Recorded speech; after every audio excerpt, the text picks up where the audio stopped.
Muhammad Sallallahu Alaihi Wasallam, who brought us from the darkness to the light, from ignorance to knowledge. Before we start our conference today, I would like to express our sincerely gratitude, honorable, to Rector of State Islam University of North Sumatra, Professor Dr. Syahrin Harahap, MA. Dean Faculty of Science and Technology, State Islam University of North Sumatra, Dr. Muhammad Syahnan, MA. Vice Dean of Academic Field of Science and Technology Faculty, Dr. Abdul Halim Daulay, MSI. My Honorable for Excellency Speaker. First speaker from Malaysia, Mr. Phaklen Ehkan, Ph.D. Malaysia Perlis University. Second speaker from Turkey, Professor Dr. Anton Abdulbasah Kamil, Istambul, Gelisim University. The third speaker from Taiwan, Professor Hsiang-Lin, National Taiwan Normal University.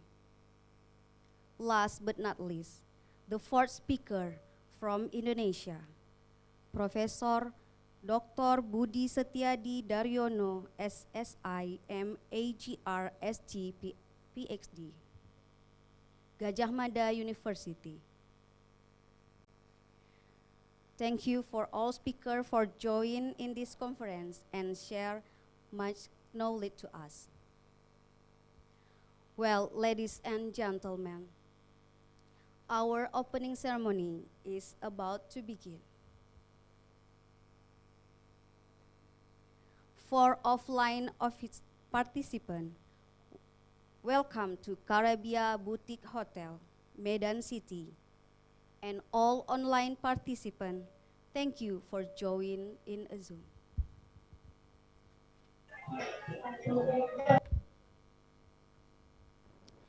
Excellency, ladies and gentlemen,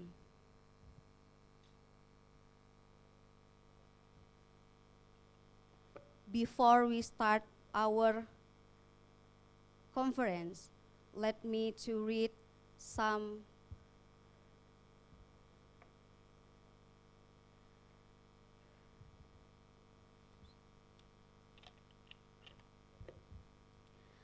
the first, our keynote speaker.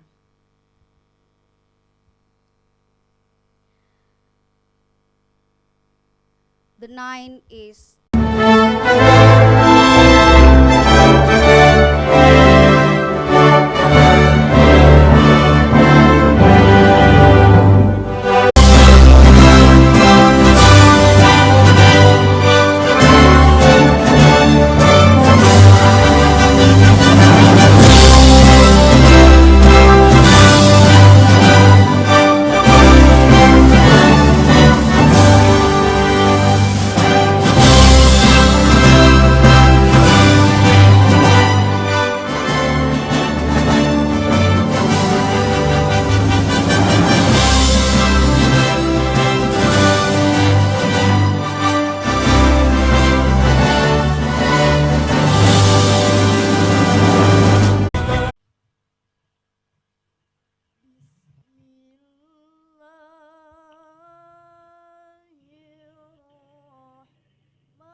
واعتصموا بحبل الله جميعا ولا تفرقوا.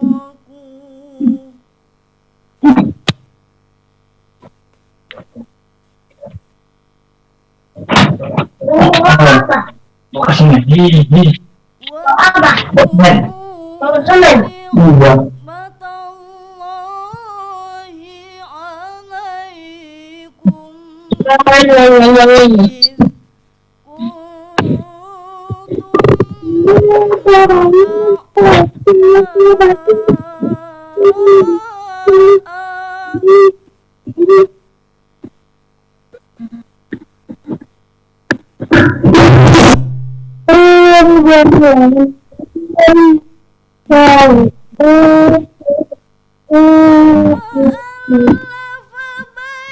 بين قلوبكم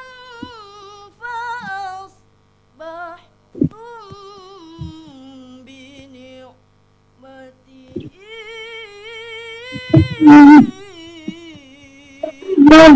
إخوانا.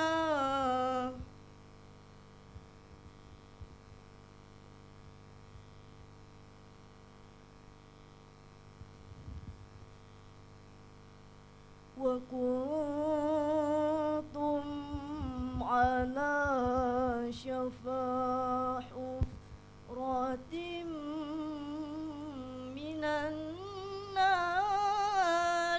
فأنقذكم منها.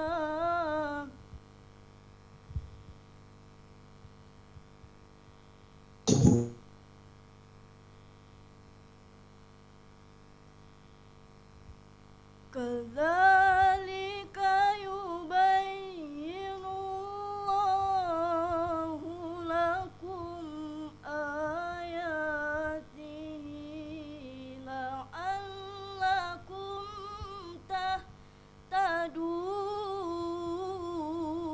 تهتدون.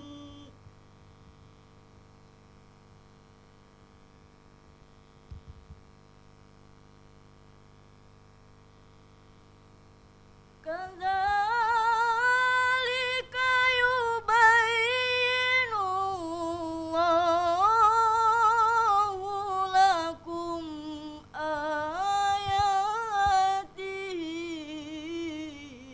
لعلكم. صدق الله العظيم.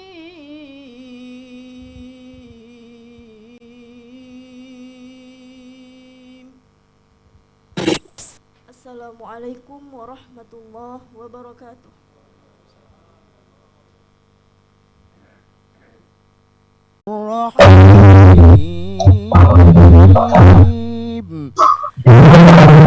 Alhamdulillahi Rabbil Alamin.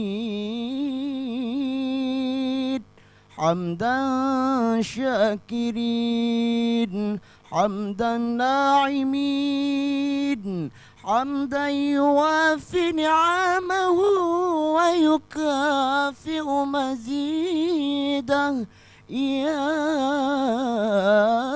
ربنا ولك الحمد كما ينبغي لجلال وجهك الكريم وعذب سلطانك.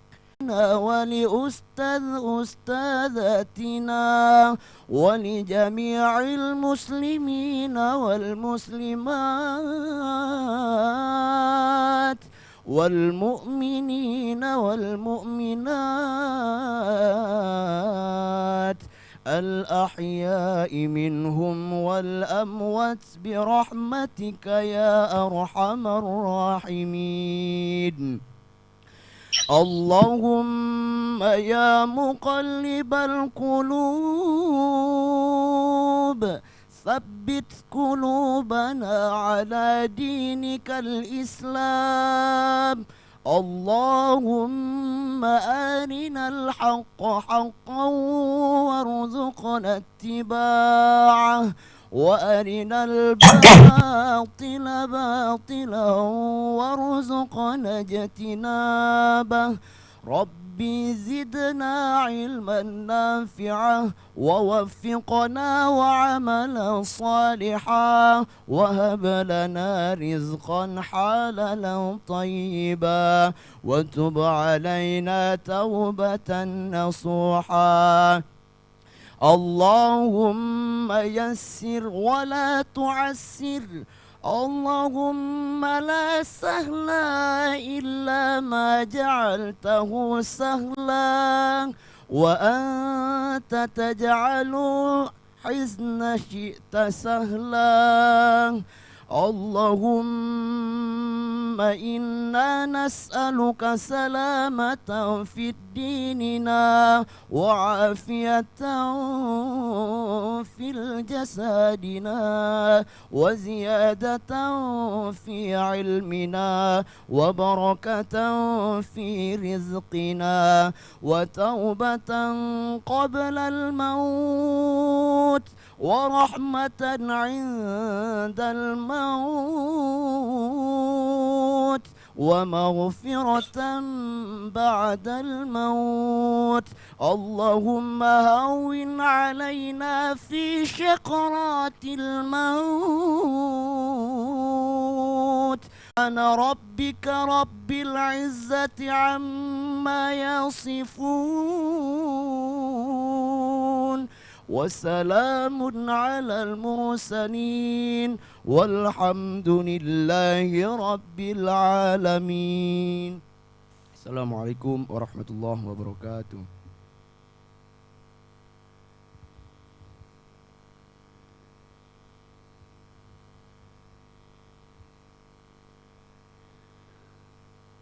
Opening speech by Chairman Recording in progress. Repeat.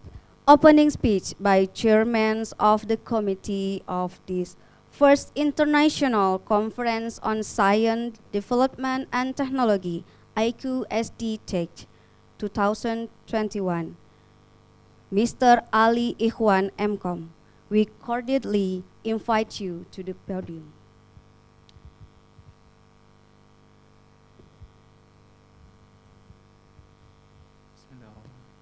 Assalamu'alaikum warahmatullahi wabarakatuh.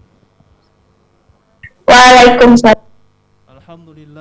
Alhamdulillahilladzi hadana lihada wa ma kunna linahtadiya laula an hadana Allah. Wassalatu wassalamu ala habibillah wa Muhammad ibni Abdillah wa ala alihi wa sahbihi wa mawala. First of all, let us pray and give thanks for the presence of Allah subhanahu wa ta'ala, who has given us health and opportunities so that we can attend today at the International Conference on Science, Development and Technology. Salawat and greetings let us give to the kinds of the Prophet Muhammad sallallahu alaihi wasallam, who brought us from darkness to light, from ignorance to the knowledge. The Honorable Rector of State Islamic University of North Sumatera Utara, Professor Dr. Syahrin MA, the Honorable Dean Faculty of Science and Technology, State Islamic University of North Sumatera Utara, Dr. Muhammad Syahnan MA, the Honorable All Deputy Dean of Facultas Science and Technology. And in here, and I approach and thanks to all the communities who have successfully carried out international conference, science and development and technology. And I say many thanks to the presenter and participant who attend in Caribbean or attend in live Zoom meeting. Until this morning, we received 35 paper to publish in this conference. I would like to express my graduates, and in here I so many thanks to all participants and presenter because present and participant join to this event in international ICoSDTECH 2001. So in here, I finished in here, and akhirul kalam, Assalamu'alaikum warahmatullahi wabarakatuh.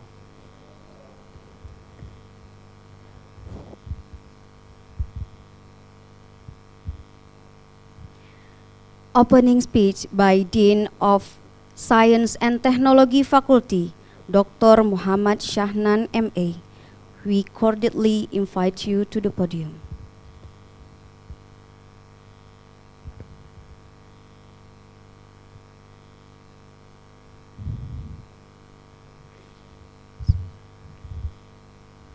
Assalamualaikum warahmatullahi wabarakatuh.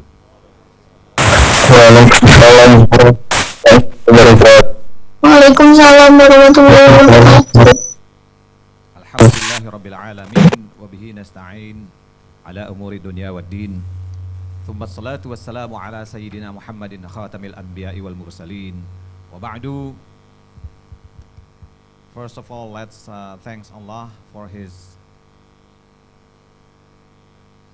grace that we can get it together in this very place, in this conference. May be peace and blessing be upon the Prophet Muhammad sallallahu alaihi wasallam. The Honorable, the Rector of State Islamic University of North Sumatra, Medan, yang terhormat Bapak Profesor Dr. Syahrin Harahap, MA. The Honorable, the Vice Dean, Bapak Dr. Abdul Halim, and the most distinguished speakers, invited speakers in this conference, Mr. Phaklen, Ehkan, Ph.D.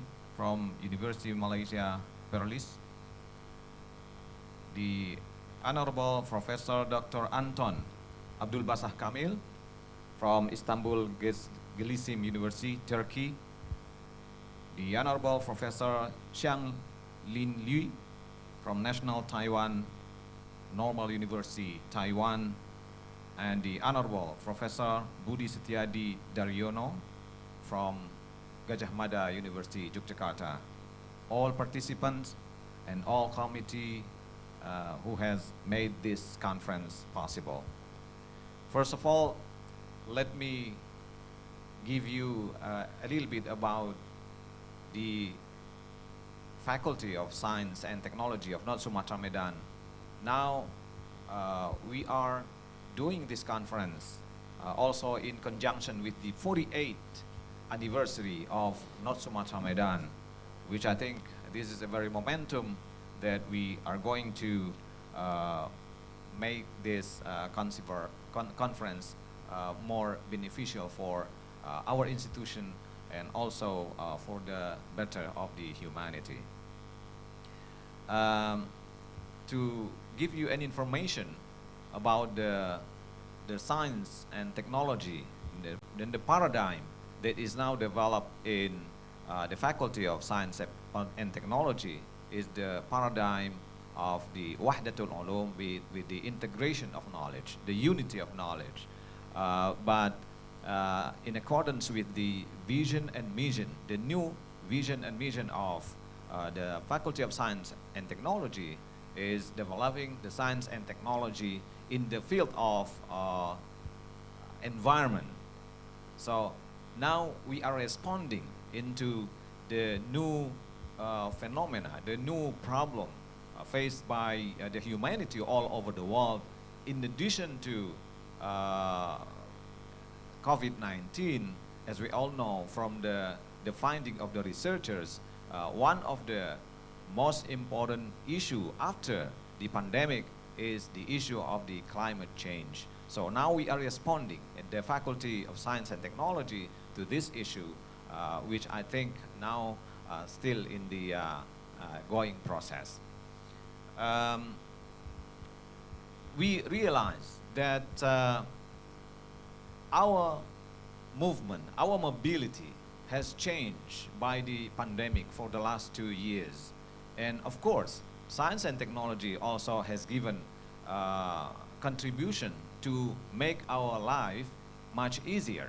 But on the other hand, there is a very fast development of science and technology during this era. So through this conference, the first conference on sciences, development and technology 2021, we would like to know more. What are the issues that comes to the fore in this science and technology? And then to what direction the development of science and technology is heading. So these are the issues that we are going to be entertained during this conference. And through these very distinguished speakers, we hopefully be able to have new information, and also we will have new horizons of the science and in the development of science and technology. And I also would like to thank, a special thank to all participants who are present in this room, and also in the online participants. And I would kindly request the Rector of State Islamic University of North Sumatra to officially open this conference. Once again, thank you very much for your kind attention, and please enjoy the conference. Thank you very much. Wassalamu'alaikum warahmatullahi wabarakatuh.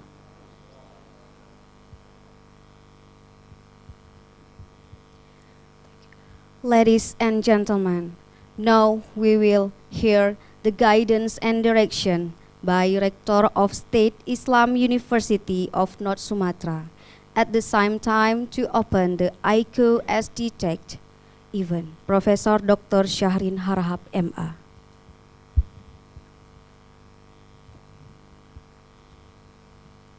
Bismillahirrahmanirrahim. Assalamu'alaikum warahmatullahi wabarakatuh. Alhamdulillahilladzi 'allamal insana ma lam ya'lam. Ashhadu an la ilaha illallah wahdahu la syarikalah, wa ashhadu anna sayyidana wa nabiyyana Muhammadan abduhu wa rasuluh. Allahumma salli wa sallim wa barik ala sayyidina Muhammad wa ala alihi wa ashabihi wa man tabi'ahu bi ihsanin ila yaumiddin, amma ba'd. Qala Allah ta'ala fi kitabihil karim, a'udzu billahi minas syaitonir rajim. Bismillahirrahmanirrahim. Inna fi khalqis samawati wal ardi wa ikhtilafil laili wan nahar la ayatin li ulil albab.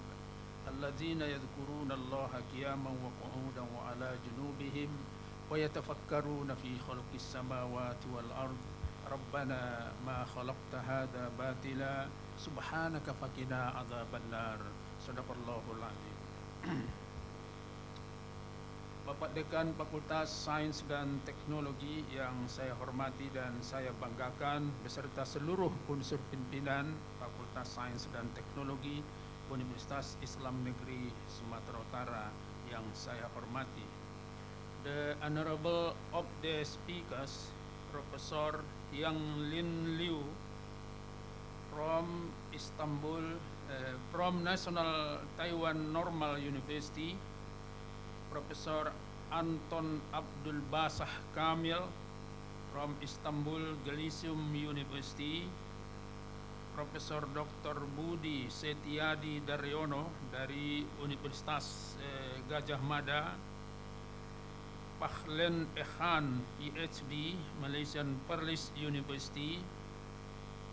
Thank you for your time and willingness as speakers in the seminar. Hopefully, the knowledge can strengthen this university in the future, insyaAllah. Bapak-bapak dan ibu-ibu, saudara-saudaraku, para partisipan International Conference on Science Development and Technology, Fakultas Sains dan Teknologi yang saya muliakan.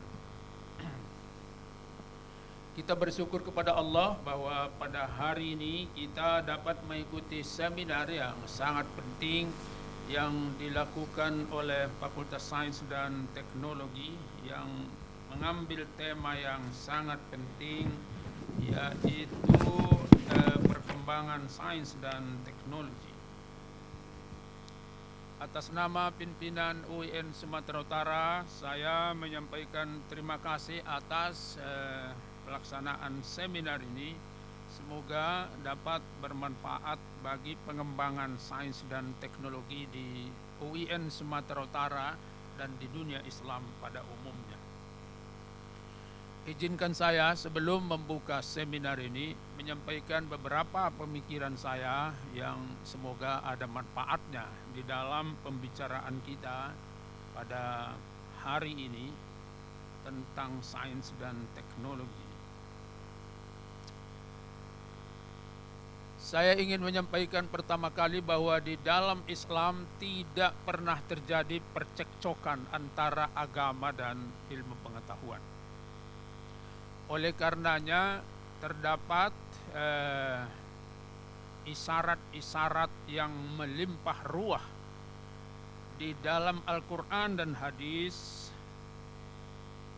tentang ilmu pengetahuan atau isyarat-isyarat ilmu pengetahuan dan suruhan atau ajakan bahkan perintah dari Allah Subhanahu wa taala agar kita menggunakan akal dan otak serta tangan kita. Oleh karenanya saya ingin menyampaikan bahwa sebenarnya sains dan teknologi itu latar belakangnya dari sudut pemikiran sebagai berikut. Pertama, diciptakan Tuhan akal manusia. Dari ciptaan Tuhan tentang akal manusia itu muncul filsafat. Jadi dari akal ke filsafat, turun dari filsafat menjadi logika, logiko Aristo. Lebih sederhana dari filsafat, logika. Dari logika turun menjadi matematika.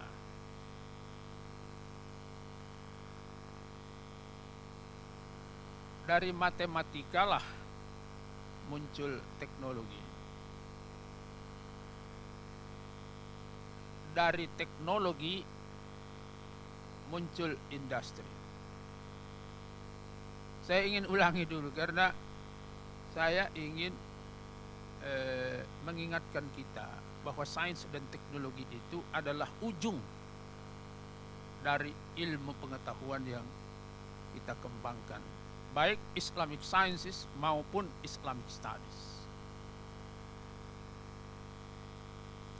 Berawal dari Allah menciptakan akal manusia, akal itu dipergunakan muncul filsafat, maka di Usuluddin itu ada jurusan filsafat. Dari filsafat contoh, ketika terjadi diskusi yang teramat penting di Jerman antara para ilmuwan, termasuk matematik dari Habibi, dengan hati yang berdebar-debar, mereka menunggu hasil dari matematik yang dibuat oleh anak Indonesia itu. Begitu dihidupkan, daya dorong mesin itu berlipat-lipat lebih kuat dari yang dirumuskan sebelumnya. Saya ingin sampaikan ini matematik. Matematik itulah melahirkan teknologi. Oleh karenanya Habibi salah seorang dari berapa orang ahli dirgantara itu, dari 6 orang ahli dirgantara di dunia yang memperoleh royalti dari seluruh penerbangan di dunia ini. Jadi dari teknologi melahirkan industri. Kita ada prodi matematik, ada juga prodi teknologi atau fakultas teknologi. Jadi fakultas ini ada di ujung, tapi belum ujung kali. Usuluddin itu di hulu, ya. Saintek itu di hilir, tapi belum hilir kali. Hilirnya yang terujung adalah industri. Jadi teknologi melahirkan industri. Saudara-saudaraku, para partisipan yang saya hormati, umat Islam lebih banyak berkutat pada 4 yang pertama, yaitu filsafat, logika, matematika, dan sedikit di teknologi. Tetapi banyak sekali yang berada sebagai konsumen pada yang kelima. Jadi maka saya sangat berharap supaya saintek itu jangan berhenti di teknologi, tapi masuk ke industri. Karena akan aneh dia ahli teknik, tapi dia konsumen dalam industri. Mestinya dia ahli teknologi, saintek, dia juga yang menjadi pengusaha pada industri. Paradigma wahdatul ulum, integration of knowledge, seperti yang disebutkan oleh dekan tadi, membebaskan akademisi dan ilmuwan dari dikotomi keilmuan, baik secara horizontal, dikotomi horizontal maupun dikotomi aktualitas. Semua ilmu adalah ilmu Islam. Kita di UN Sumatera Utara dengan paradigma wahdatul ulum itu mengintegrasi semua ilmu menjadi ilmu Islam.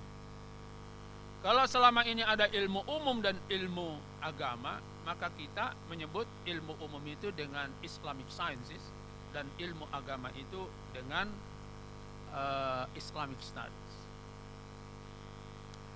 Itu kalau bahasanya orang pasaran, harga mati juga tuh.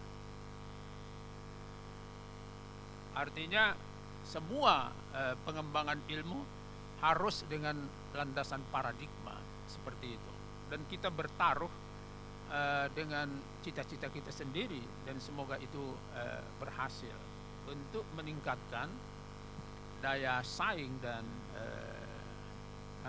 kaukus keilmuan di Indonesia, khususnya di Sumatera Utara. Ilmu bukan saja untuk ilmu, science for science, tetapi juga untuk kesejahteraan umat manusia. Jadi alumni dari saintek itu kita harapkan menggunakan tangannya untuk menerapkan ilmunya hingga dia turut membantu kesejahteraan umat manusia. Jadi Allah bicara dengan akal yang membuatmu jadi saintis atau teknolog, tapi Allah bicara dengan tanganmu juga supaya tanganmu bergerak untuk menciptakan kesejahteraan umat manusia.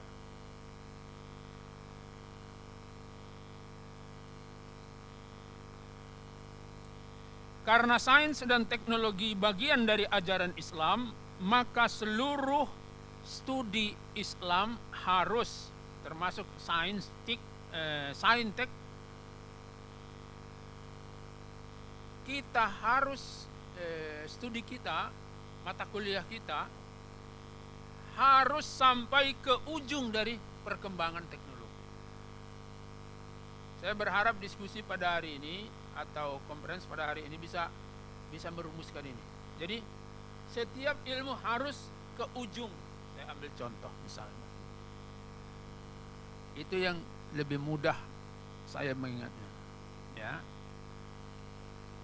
Ilmu pertanian mencetak ahli-ahli pertanian.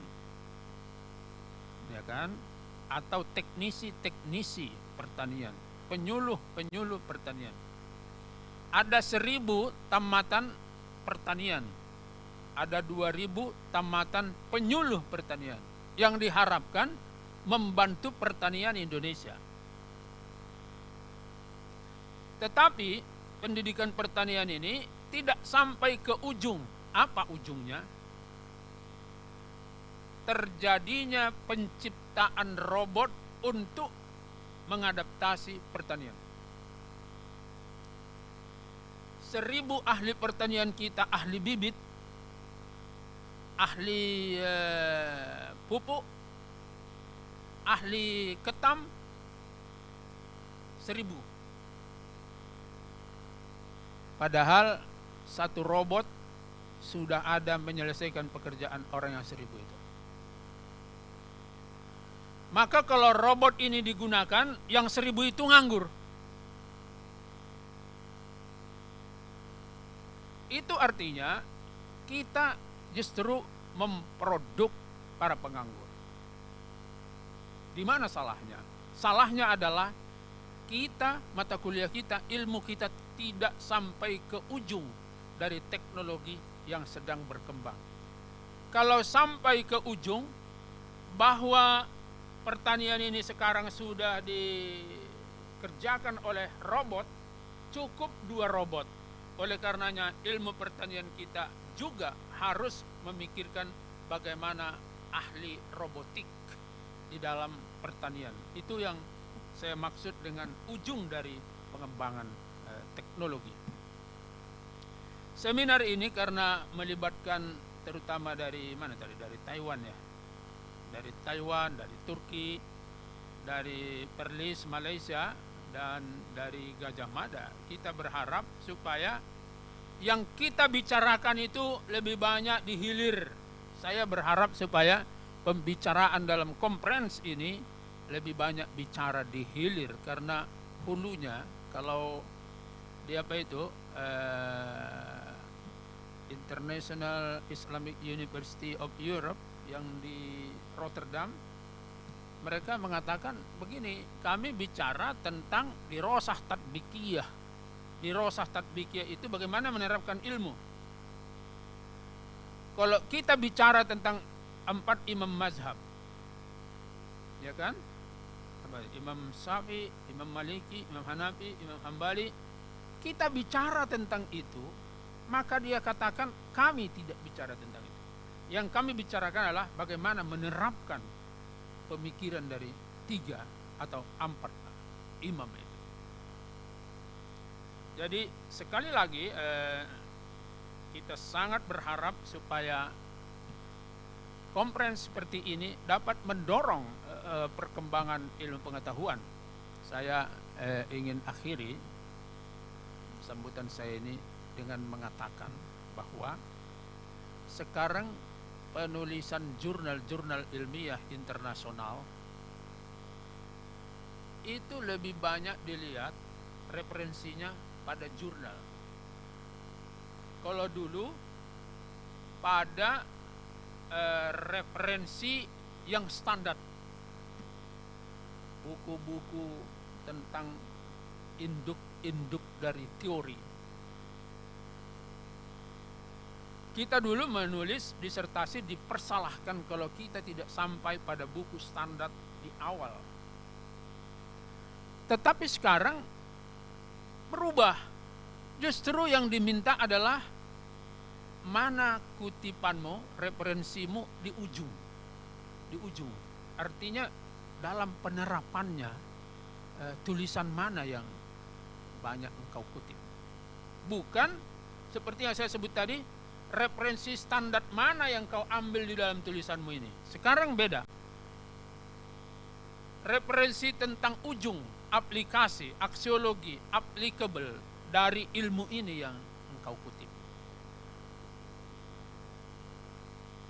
Ala kulli hal, atas nama pimpinan Universitas kami sampaikan terima kasih, apalagi konferensi ini dikaitkan dengan 48 tahun UIN Sumatera Utara.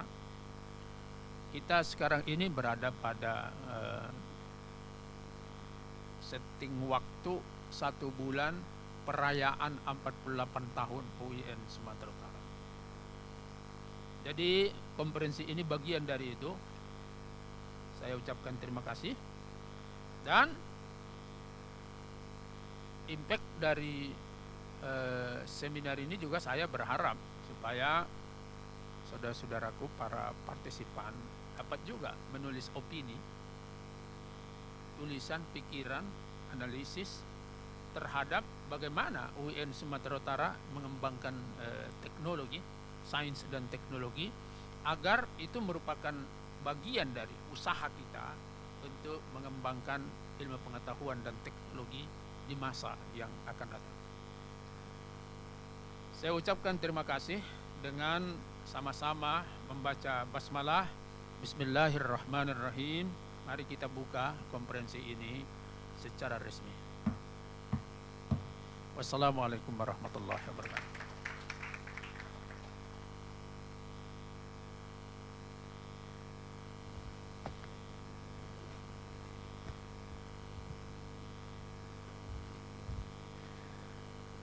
Alhamdulillah, thank you for Professor Dr. Syahrin Harahap MA.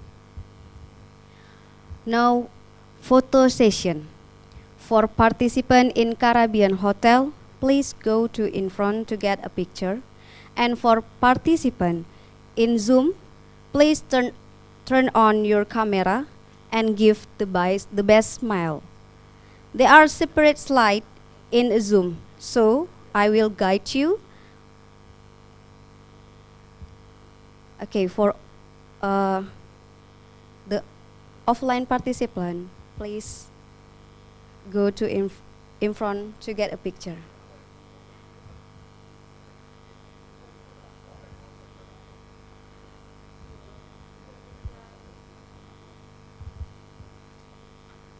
And for all online from Zoom, please turn on your camera.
Okay, for the online from Zoom, please turn on your camera.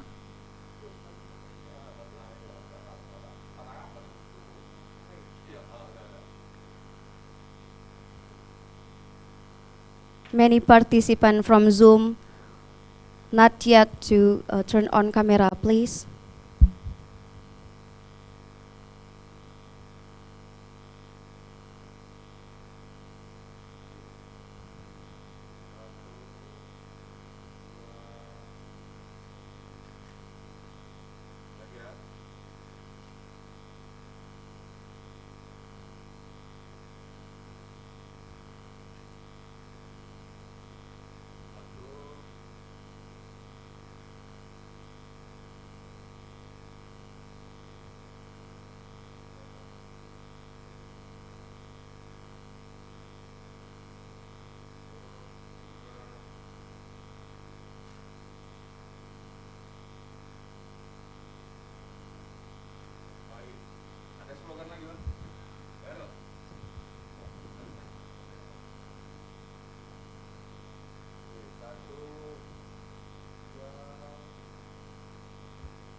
Okay, for online Zoom, I will guide you to get a screenshot.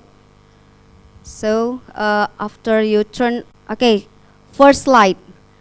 In the first slide, we still see that some of participants did not yet to turn on camera. Please.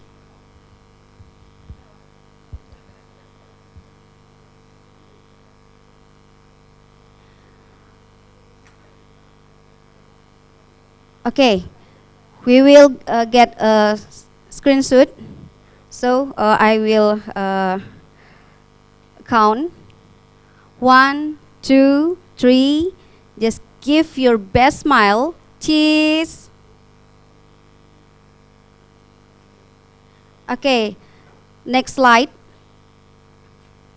1, 2, 3. Smile.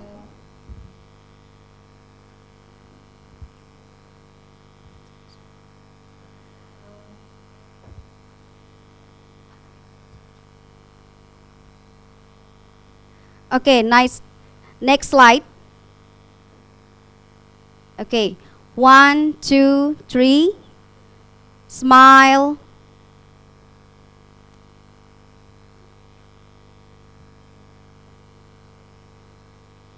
The last slide.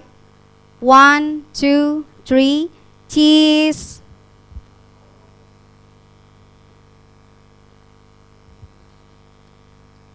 Thank you for all participants. This section will be guided by our moderator. Time is yours.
Bismillahirrahmanirrahim. Assalamu'alaikum warahmatullahi wabarakatuh. Good morning, ladies and gentlemen. Most respectable Professor Dr. Syahrin Harahap as Director of the State Islamic University of North Sumatra, respectable Dr. Syahnan as the Dean of the Faculty of Science and Technology of the State Islamic University of North Sumatra, honorable keynote speakers, honorable guests and participants, I am very pleased to welcome all of you to the first International Conference of the Science Development and Technology, ICoSDTECH 2021, with the topic of science development and the technology in the new normal. Now, before we start of the keynote speaker session, let us introduce ourselves first as the moderators. Myself, my name is Farhana Hasri. I am the alumni of Biology Study Program of the Faculty of Science and Technology at the State Islamic University of North Sumatra, and I will be serving as a moderator for today's keynote speaker session along with Ms. Raisa Amanda here. Thank you. My name is Raisa Amanda Putri. For those of you who don't know me, I'm lecturer in the Information System Study Program, Faculty of Science and Technology, State Islamic University of North Sumatra. It is my honor to be the moderator of today's keynote speaker session. Before we begin, I would like all of you to know the question and answer session will be held directly after the presentation. If you have any questions regarding the upcoming presentation by the keynote speaker, for the online participant, please leave your question on the chat box at the Zoom meeting to be read and asked to the speakers. Now, without any further ado, let us welcome the first keynote speaker for today's conference. Mr. Phaklen Ehkan, Ph.D. Phaklen Ehkan received a Bachelor of Electrical Engineering at UTM, Master of Science in Information Technology at UUM, and Ph.D. in Computer Engineering at University of Birmingham, UK.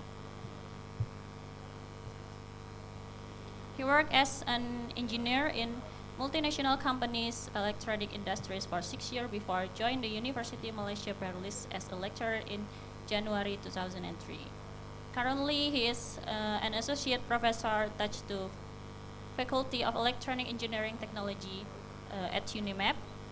His research interests include reconfigurable computing and FPGA, digital design and embedded system, digital and image processing, system on chip, smart system, and IoT.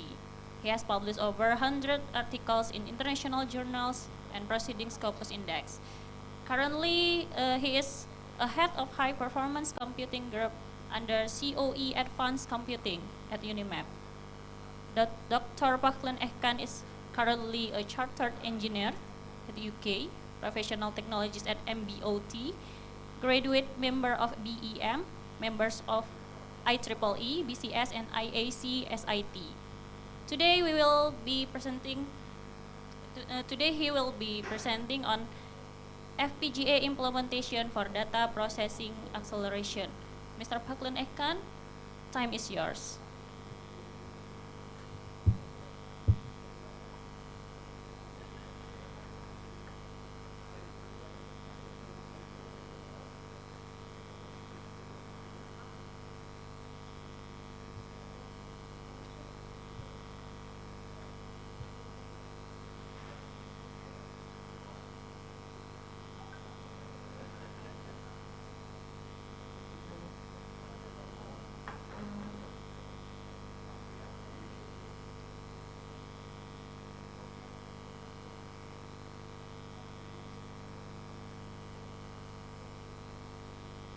Good morning, Mr. Phaklen Ehkan.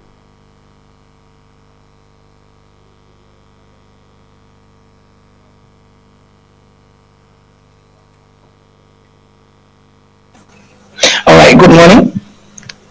You hear me? Morning. Do you hear me? Yes. Hello, good morning. Sir, please turn You on. guys hear me? Yes, we hear you, sir. Please turn on the camera. North Sumatera, Professor Dr. Syahrin Harahap, the respect Dean of the Faculty of Science and Technology, Dr. Muhammad Syahnan, the Chair and Committee of the conference, and all the participants. So a very good morning to all of you. Thank you for introducing myself to the participants. All right. So today I'm going to talk about the FPGA implementation for data processing acceleration. Okay. So in this era pandemic, right? In era pandemic COVID-19, so most of the tasks and application mainly rely on computer, which equipped with internet access. So, for example, today you guys organize the conference, so we have to do partially online participation. All right. So we need the fastest processing of computer. The fastest processing of computer is required to support those activity. All right. So, what is the data processing in computer? It is a manipulation or operation of data by a computer or machine. This includes the conversion of raw data to machine readable form, and then flow of data over and done with the CPU and memories to output devices, and formatting the transformation or transformation of the outputs. So any use of computers to perform define operation on data, it can be included under data processing as well. So why data processing is important? So as we all know, performance of any system is very important nowadays. So data processing is very significant to improve the productivity and profits, better decisions, more accurate and reliable information. All right. So further cost decrease, ease in storage, allocating and report making, followed by well analysis and presentation, are the advantages of the data processing. And then why data processing is important in computer system. So everyone is, I think, familiar with the term of word processing. We may use this word processing every day, but computers were really developed for data processing. So the organization and manipulation of large amount of numeric data, or in computer jargon. So some example of data processing include the calculation of satellite orbits, weather forecasting, business analytics, Industrial Revolution 4.0, and etc. So this type of system required fast result analysis, and of course the data accuracy behind it. So the performance of the system is very imperative, especially the accelerating of data processing. All right. So what is FPGA? Roughly a decade ago, power consumption and heat dissipation concern forced the semiconductor industry to radically change its course, shifting from sequential to parallel computing. So this FPGA is one of the parallel computing. So unfortunately, improving performance of application has now become much more difficult than in the good old days of frequency scaling. So I'm talking about timing issues, all right? So this is also affecting databases, data processing, application in general. And this has led to the popular of so-called data appliances, specialized data processing engines, where software and hardware are sold together in a closed box. So FPGA, or field programmable gate arrays, increasingly play an important role in such system. That's why this FPGA come into place. All right. So this is the internal structure of FPGA. Let me introduce a little bit about FPGA. So there are very well-known industry in FPGA, company called Xilinx and Intel. So Intel used to be Altera a few years ago before Intel had taken or bought over Altera. So this so-called internal structure of FPGA basically consists of a sea of control logic blocks. In here, this is tiny square box here representing the control logic blocks, which consists of like combinational logic. This is more towards electronic part. Consists of sea of control logic blocks. You know, they have inputs, they have outputs, and also switches to connect between input and output through the cell of the logic blocks. All right, this is internal structure of FPGA. All right, and when we zoom into further detail of FPGA, FPGA architecture, as you can see from the slide, right, there is a block called DSP on your left hand side. So normally this block here is deal with signal and image processing. So when you are working your project, working on the project of signal or image processing, you might use this DSP block for your project. All right. So on the right, this is also very important part, memory block. So this block normally deal with signal and to store to store information, all right, or data. So the bottom one is, the bottom one is the cell of, is a cell, a small cell in light blue here, if you can see, consists of programmable routing switches, all right? So in this cell, and also some of the logic modules. So yellow representing the programmable routing switch, and logic modules represented by the, light blue color, all right? So this FPGA can be programmed or configured for the most of the digital electronic circuit. If you have any system, as long as you can convert it into digital logic circuit, then it is can be implemented on the FPGA. All right. So this figure shows one of the Intel FPGA chips. Intel research moved very fast, especially on FPGA.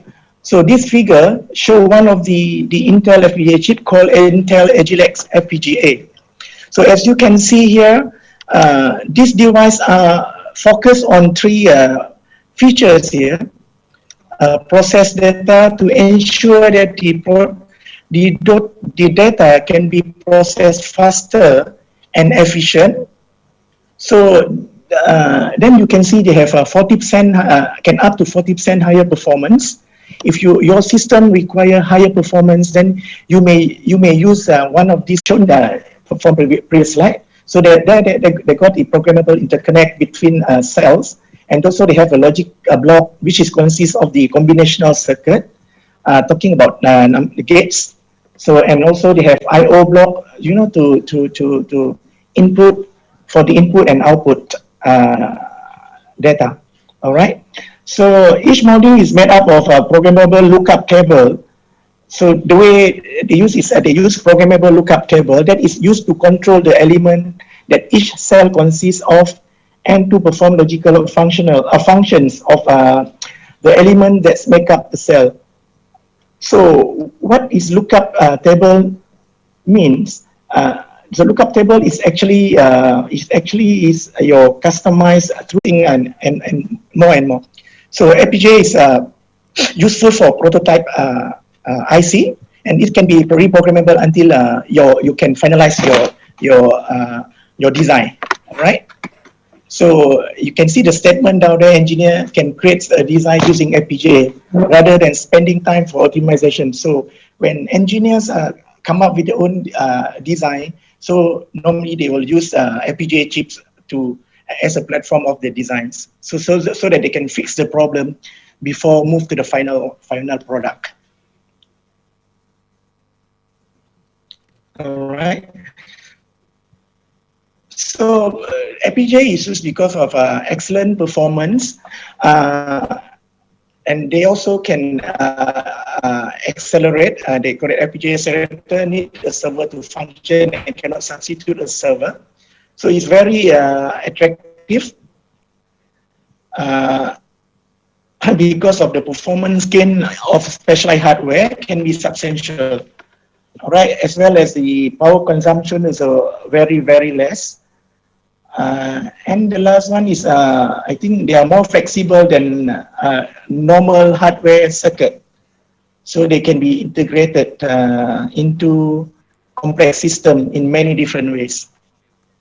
All right, some example of directly the network for higher frequency trading application. All right.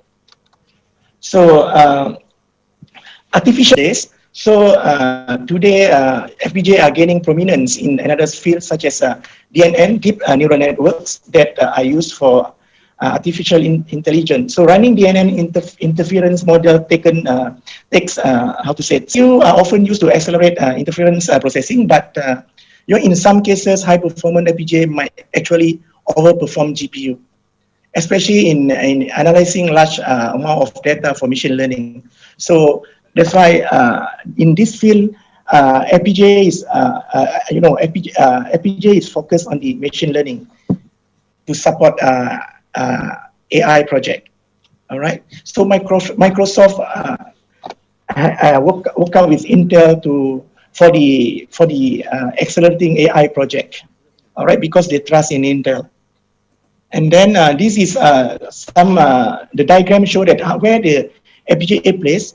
So to accelerate, so they take up some of the CPU tasks, and then the location of FPGA is near to the storage, so they can speed up the data movement.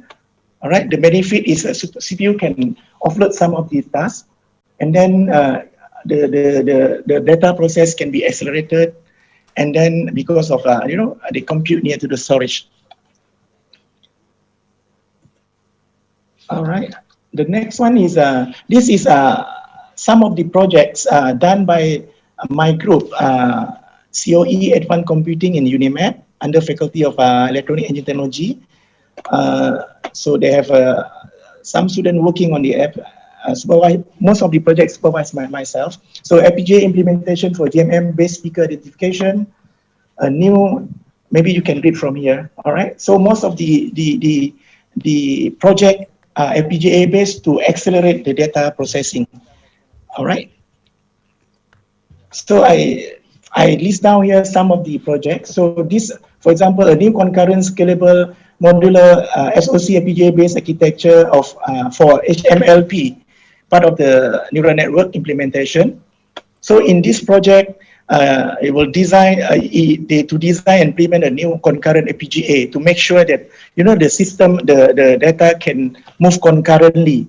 So at the same time, incorporate this scalability and modularity. So outcome from this project, so can improve 60% of the output latency, meaning that they reduce the output delay by 60%. And also at the same time, improve of 50% of output latency. Latency here means a delay, so they can increase the performance by reduce the 50% output latency implemented compared to the MATLAB. So implemented on the same machine, Intel Core i5 machine. All right. The next project is FPGA implementation for GMM-based speaker identification. So for this project, we built the hardware-based FPGA speaker in real time compared to standard computer. All right.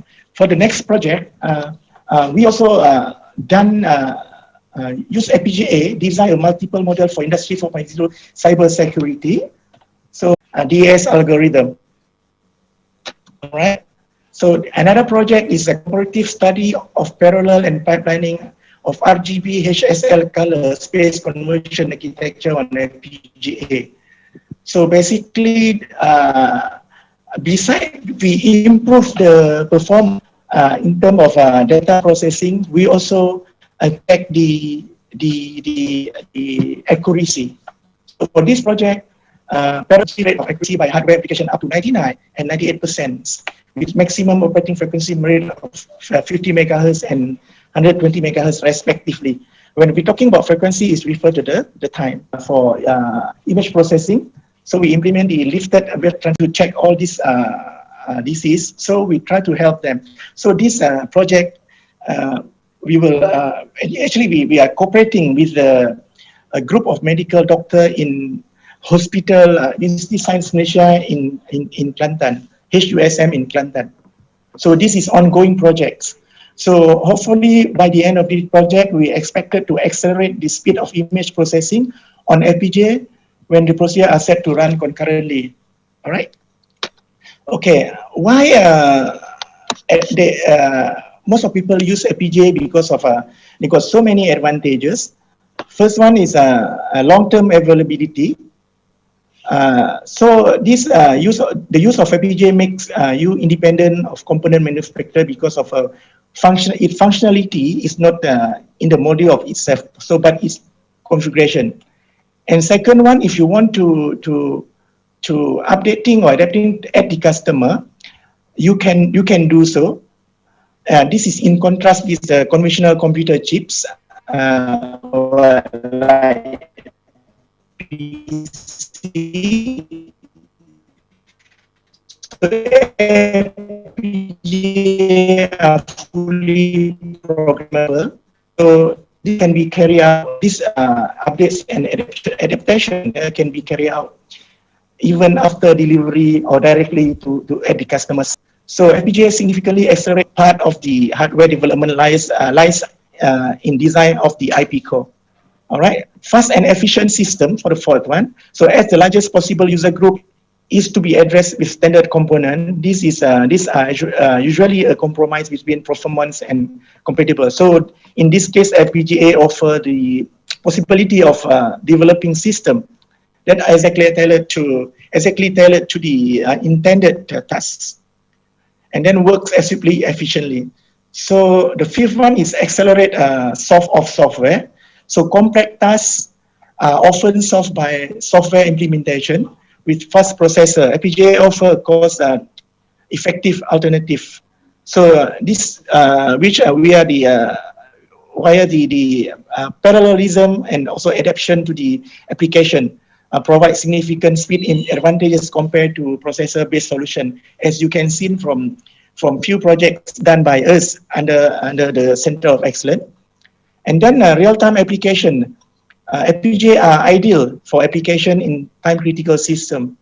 All right. So in contrast to the software-based solution with real-time operating system, so by using of FPGA, so an outstandingly scalable solution where parallel processing data can be met all the objective. All right. So as a conclusion, so accelerating data processing plays a very important role in computer system. There are many ways, including the software and hardware. But the good things about FPGA is reconfigurable. You can reconfigure many times, or you can reprogram many times. So the main advantage of an FPGA over the equipment discrete device is the ability of easily change its functionality after a product has been designed. So in additional, FPGA require a small board space, and also it can be more, very importantly, is energy efficient. All right. On any system-based FPGA or field programmable gate array offer many advantages over conventional implementation. All right. Okay. So I think that's all as my sharing with you about FPGA implementation for data processing. So thank you for your attention. Thank you. Okay, thank you so much, Mr. Phaklen Ehkan, for delivering such an interesting presentation about the FPGA, or Field Programmable Gate Array, and about its importance, how it's work, and the advantage. Ladies and gentlemen, now we will begin the question and answer session for Mr. Phaklen Ehkan. To audience, do you have any question? If you do, please raise your hand, and don't forget to state your name and your question.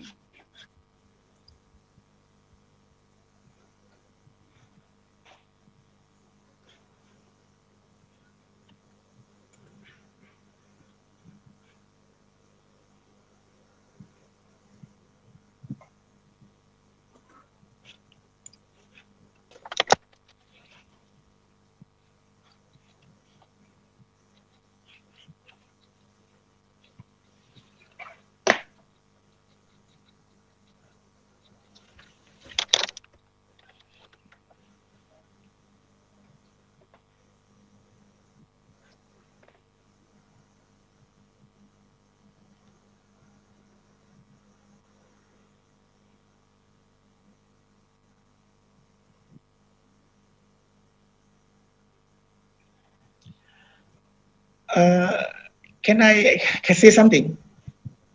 Sure. Yeah. So So if anybody want to work on the software or the hardware for the postgraduate students, so maybe you can join our COA, Advanced Computing. So we have software people, hardware people, and also the people working on the AI, people working on the software engineering, and so maybe you can join us one day. Okay, Mr. Phaklen, that was a nice information. Probably one of our students will join that.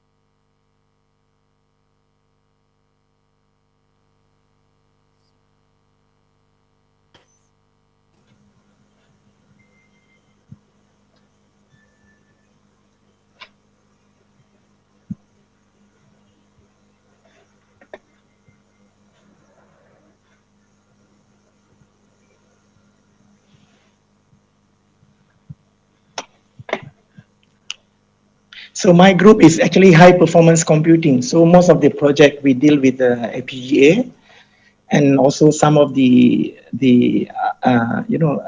PC based project. Yeah.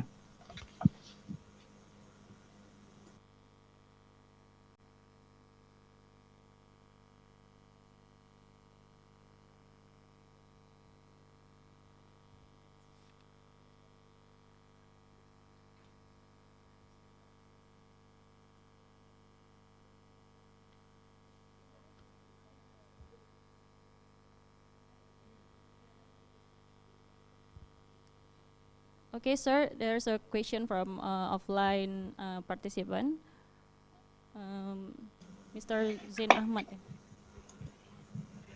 Please stand up and don't forget to mention your name and your question.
Ya, Assalamualaikum warahmatullahi wabarakatuh. Perkenalkan, nama saya Zain Ahmad Farrozi dari jurusan Sistem Informasi, yang mana ingin bertanya, how about the research trend in data processing? Baik, terima kasih. Assalamualaikum warahmatullahi wabarakatuh.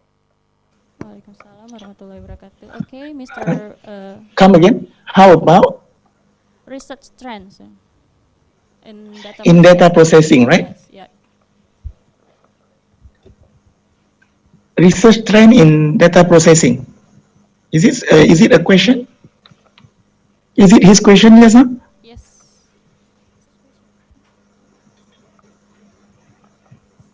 Yes, sir. Okay. So I think most of the project or most of the system now, how to say, they try to improve the performance. So performance here, it can be the throughput, it can be the throughput, and then the accuracy. They try to improve the performance of the system by improve the throughput, accuracy, and the processing of data.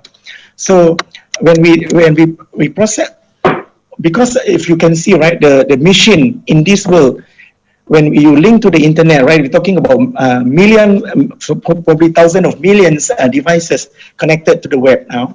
So we need to accelerate data processing so that we can access information faster. So the trend, like in FPGA, right? FPGA is one of the chip working towards that. For example, people use machine learning to accelerate or to improve the performance. So, and then if FPGA through a company so-called Intel work with certain companies to go on top of that to try to think how to improve this to make it performance more faster, so that you can access data faster, efficient and accurately. Efficient and accurately. Yeah. So FPGA offer one of the features to improve this issue. That's why if you maybe I'm not sure whether you all realize or not, because we normally we work behind the project. Where normally normal computer user, they just use let's say you want to do something, you don't as long as your functionality meet your functionality, you are okay. When you work on computer, right? Computer system, any computer, laptop, for example. Normally the user don't bother too much on what happened more faster than that. So people keep moving towards to make sure that the system can work very fast, right? So as of I can say FPGA engineer, so they try to make sure that they can fulfill the customer to go for this and go for this issue, yeah, to solve this issue, right? So the trend is moving towards. So because the computer system getting faster and faster, so they have to solve this. They have to accelerate this data processing from time to time. I think every 2 years you can see the tremendous improvement on the speech. On the how to say the speed of the processor or system. Yeah.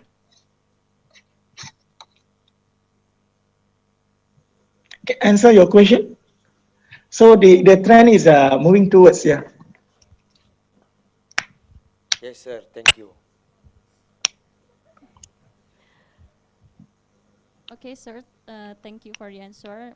It's about research trend in data processing, that's about acceleration and make data faster, efficient, and accurately, sir. We have another question from a chat box. How data processing still needed in future technologies? In Okay. In neural technology.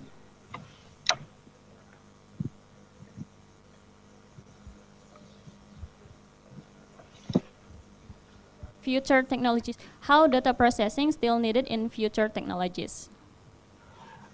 In future technology. Yes. Yes, sir. Yeah. Oh, this is in very, very general future technology. So we do not know what is, future technology. We cannot predict. Sometimes we, depending is A suddenly become B.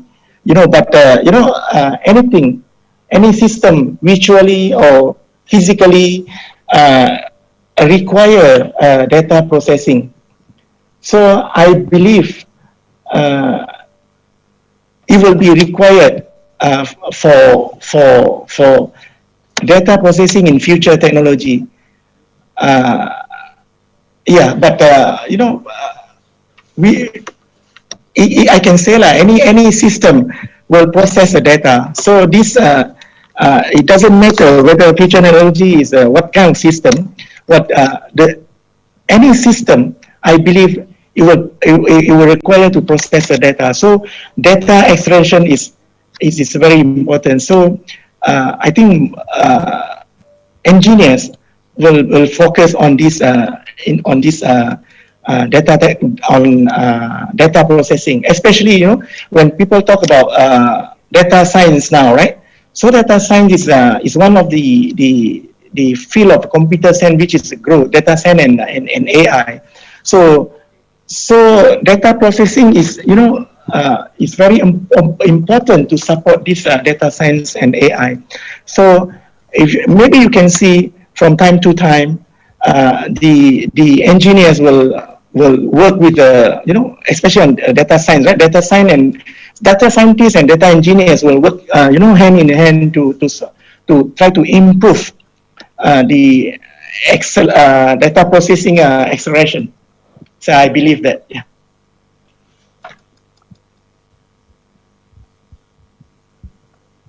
So in the field of computer science and probably computer engineering as well, the data science and AI, so you can see some of the institution, right? They offer this course.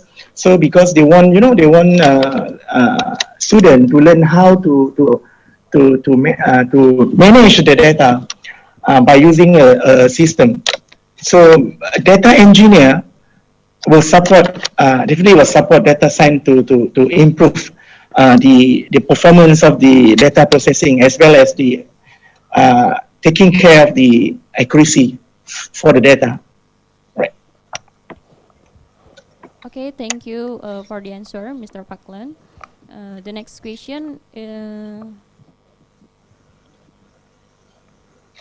from offline participant, Mrs. Yurid. Okay, thank you, Miss. Hello, sir. My name is Yurid Adina. I'm from the Department Mathematics, State Islamic University of North Sumatra. I want to ask you, sir, how to process and what are the media for machine learning? Any program include, sir? Okay, thank you. Program in? Sorry, I can't hear you. How to process and what are the media for machine learning? Does our program include, sir? In the machine learning, right? Yes. Yeah. One of the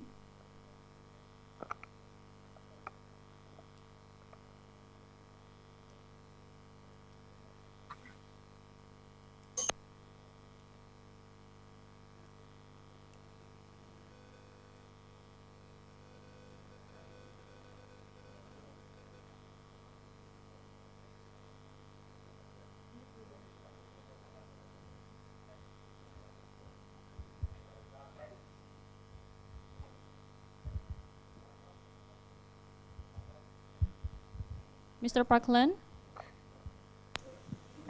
Yep. Yes. Please answer the question. Oh, you don't hear me. Okay, sorry. I mute the mic. Sorry. Okay. I'm talking about machine learning, right? Okay, machine learning is I said my center, we use FPGA to try to solve this issue, to reduce the problem of this issue. So if you're dealing with mathematical just now, right? So you play around with huge number of data. So I believe that FPGA is the right platform to work on this machine learning. Not sure whether I'll answer your question or not. Okay, sir.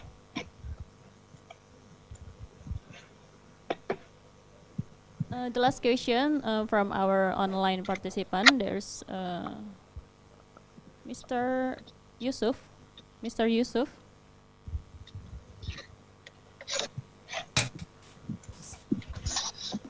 Okay. You hear me? Yes. Okay. Okay. Thank you. Good morning, sir. My name is Yusuf Ramadan, lecturer from Computer Science Department, UINSU Sumatera Utara, Medan. We know there are two major FPGA companies, is Slings and Altera. And Slings tends to promote its hard processor cores, and Altera tends to promote its soft processor cores. And the question is, what is the difference between a hard processor core and a soft processor core? Thank you, sir. Any integrated IC. You know what is IC, right? Normally, sometimes you want to work on A6.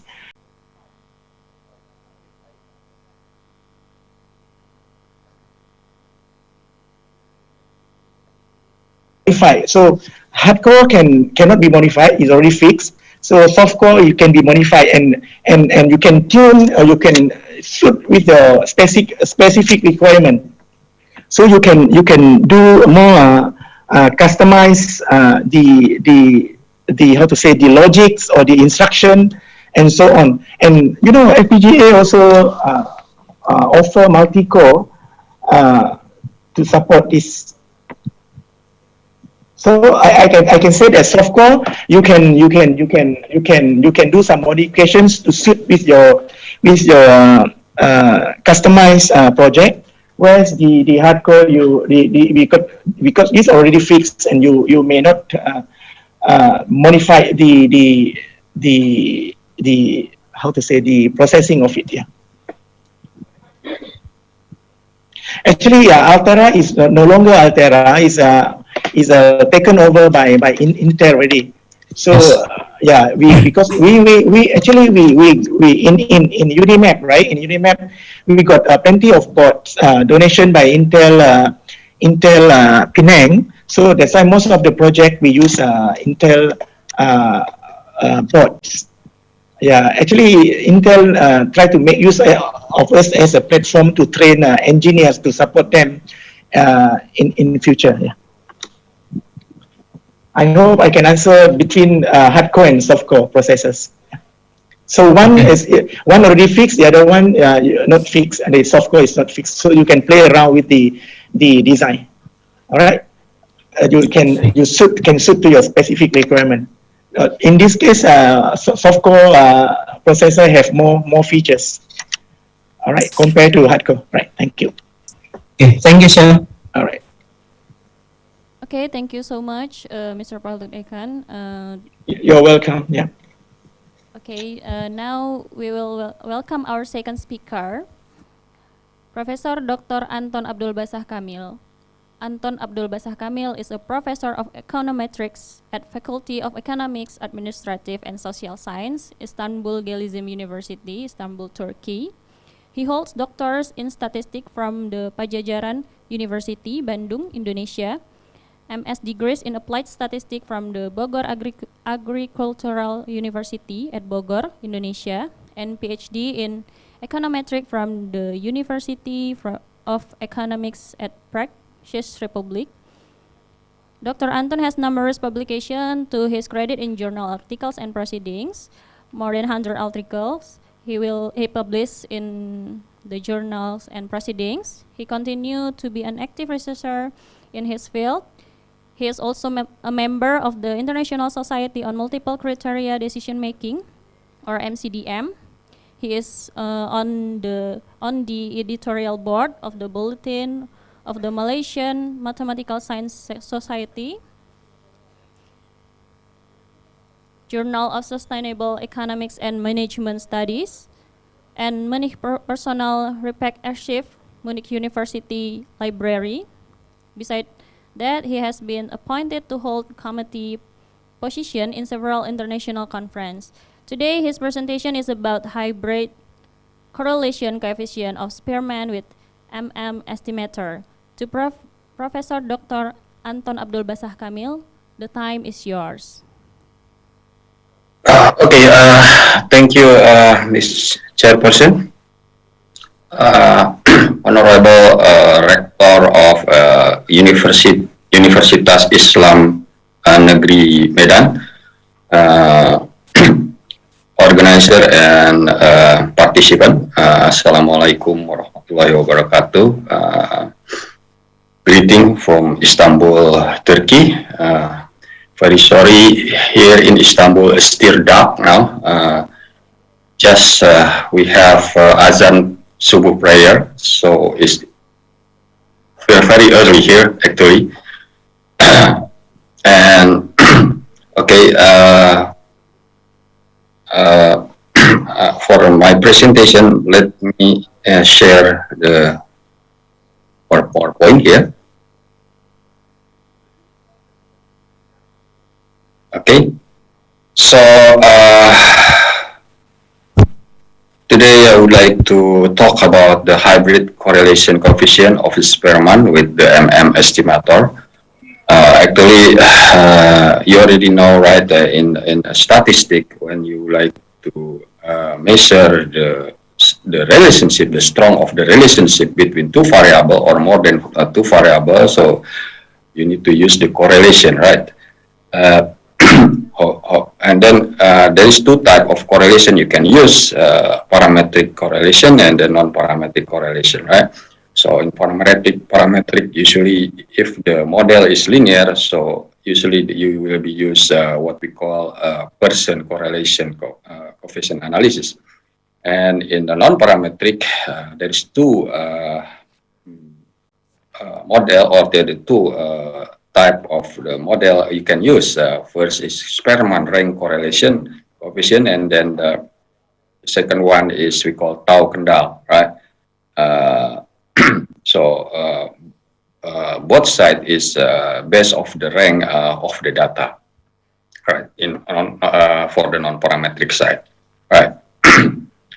uh, However, if we take a look, the Kendall in non-parametric is much more what we call sensitive. No, I mean less sensitive compared with the Spearman rank analysis. And in the Person correlation coefficient, of course, you need to fulfill the assumption of normality, because we will be using the parametric method. Right? So here, I will be focused to the non-parametric correlation, and then we will use the Spearman, because this Spearman is more sensitive compared with the Kendall in case of the outlier axis. Right?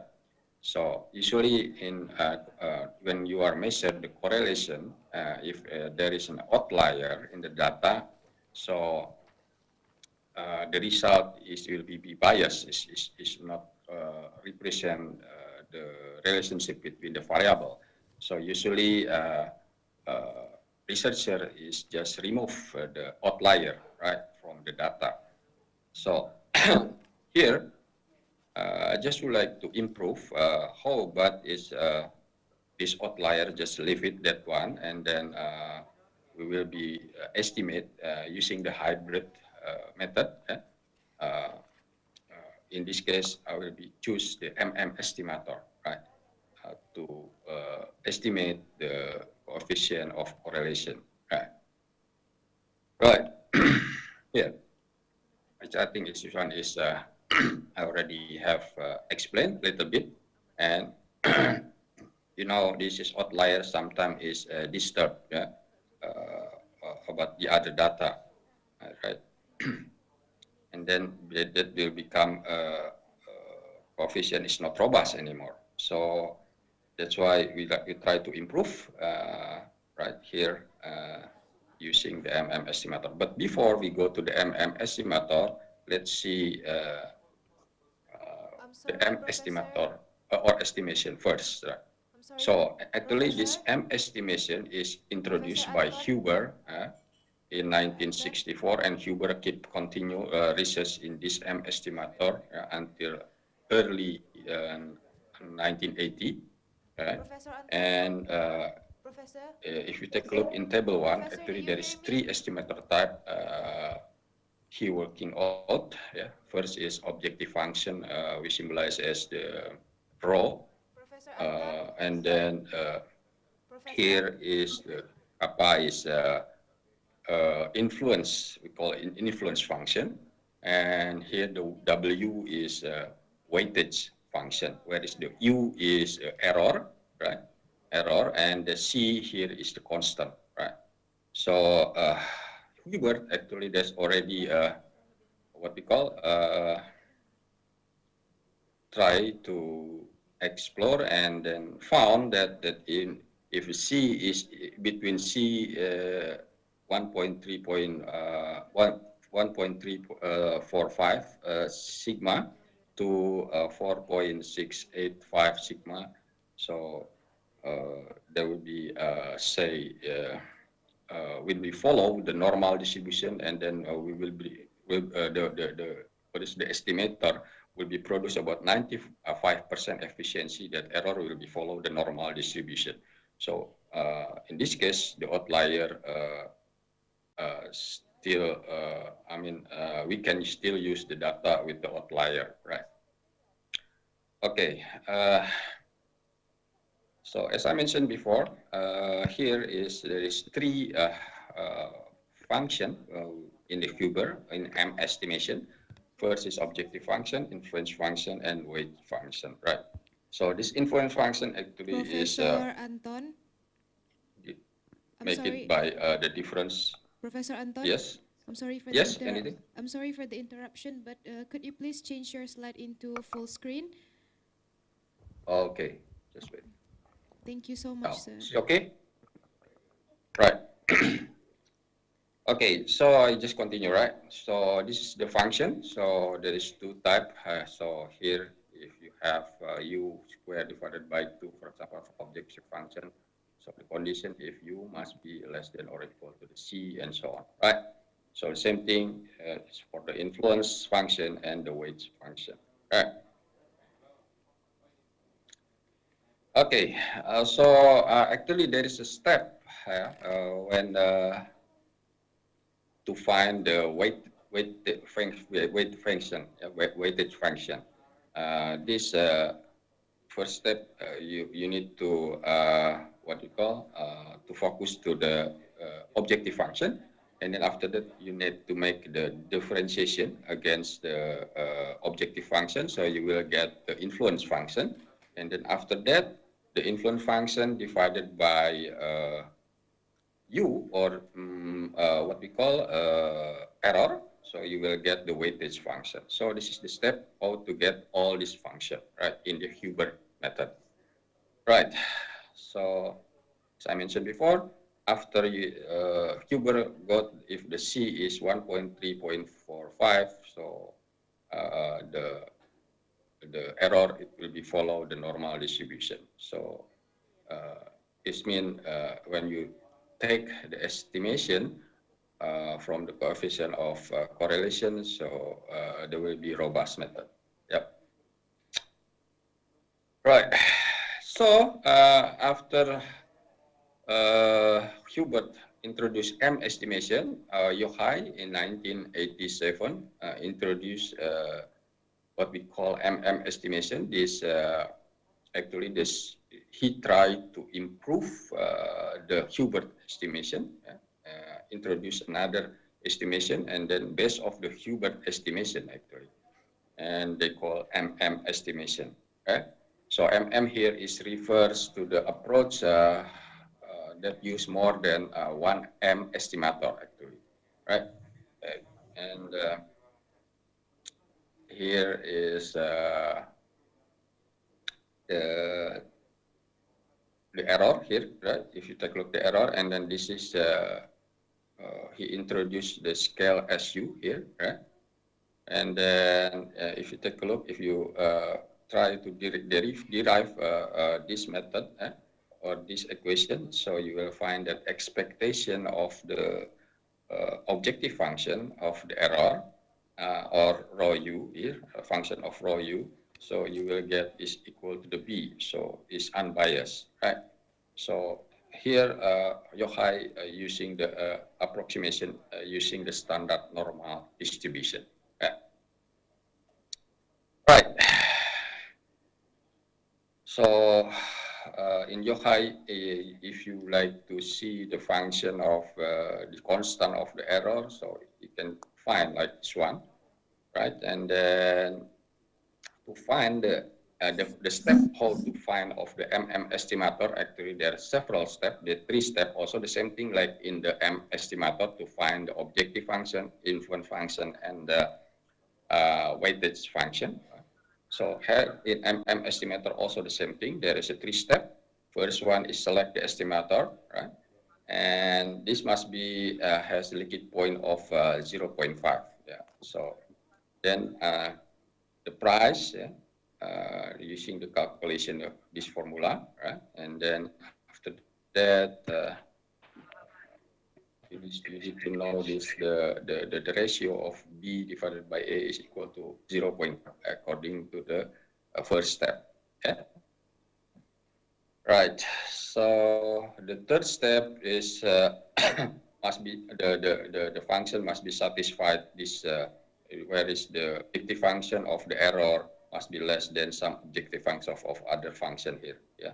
Okay.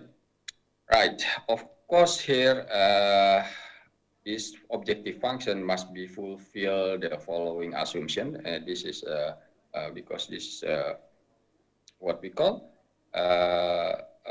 approximation to the normal. So they must be follow all these assumptions. I think it's not only 6, yeah, but some several fulfill. Right. So this is the last one also. This is the assumption to fulfill. Right. Right. Again, now is we will be use this estimator, right? In the to measure the rank correlation. In this case, is Spearman rank correlation. Right? So that's why I call this is will be called as hybrid correlation estimation. Right? So let's see the formula of the Spearman correlation. Yeah.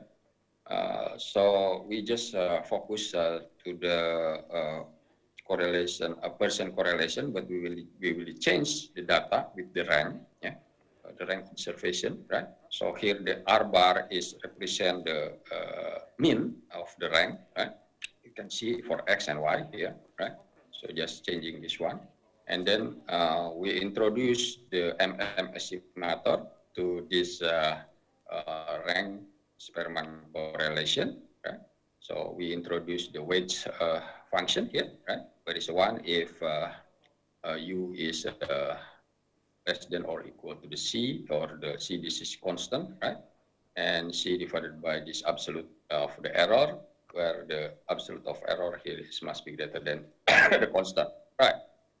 So we introduce that, so we need to put the weightage here or in the our model of the rank Spearman. So this, let's say I changing with the rank Spearman with the rank of estimator. Yeah, we put as R is SMM, right?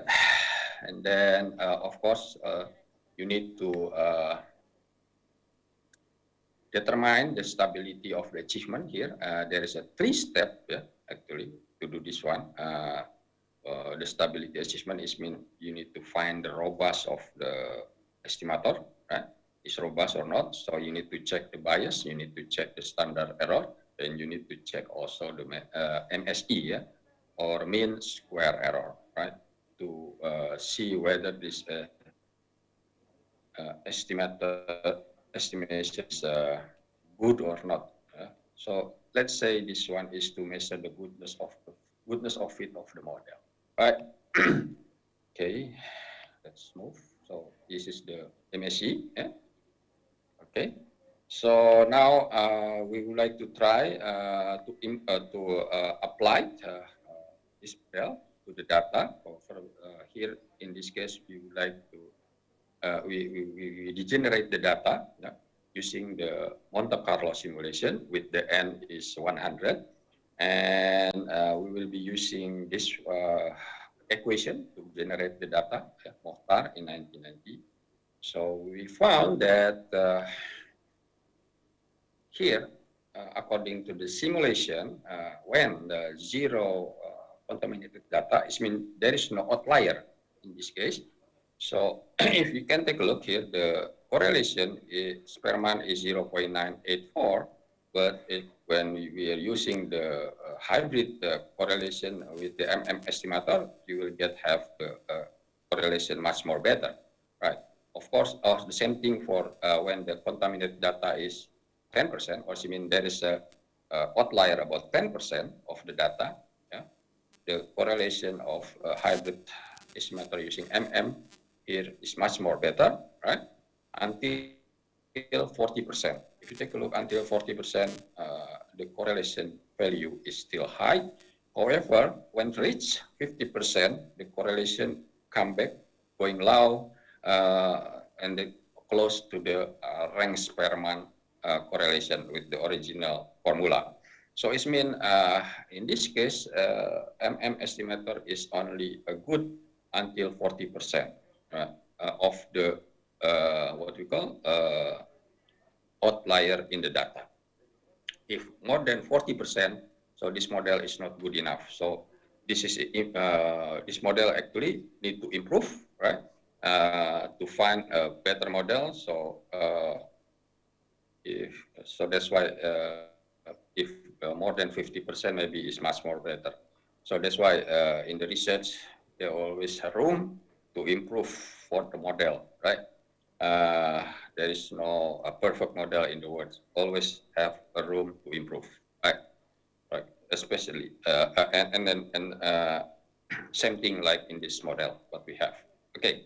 So if you take a look, this one is out of the comparison of the original estimation using the range Spearman vision model and the hybrid model, right? So if you take a look in the graph, yeah, so here they will be touched together when there's a reach of 50%, right? So I think this one is almost the same, right? So here, when you are take a look at the stability achievement, right? To see the goodness fit of the model, see the bias. Yeah? Well, in this case, we are divided by three, let's say, number of the sample.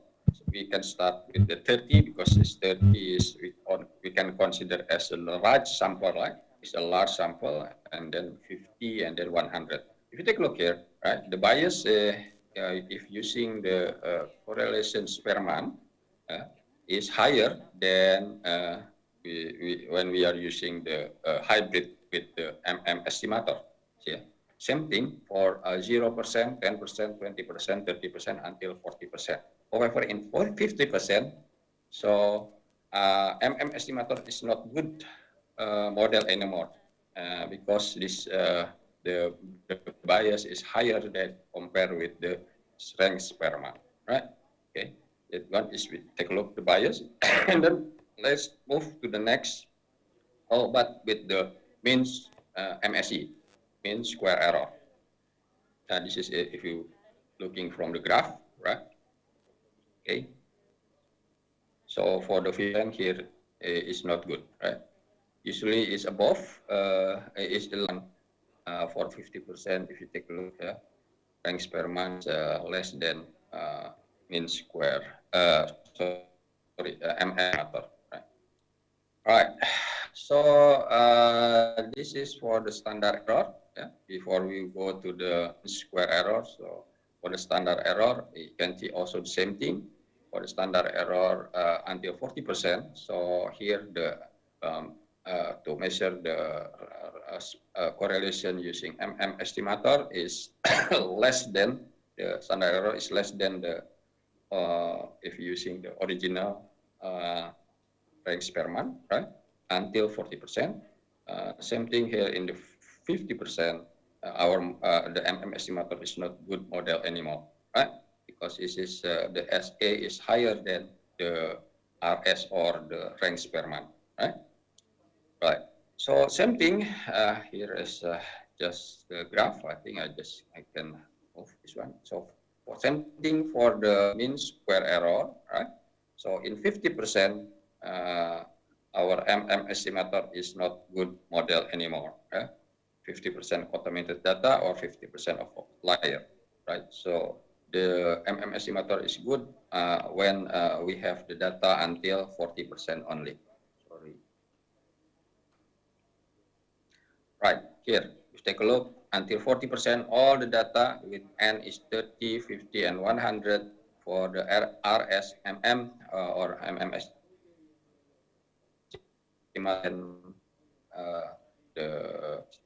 Okay, for the rank per month, original rank per month coefficient, correlation.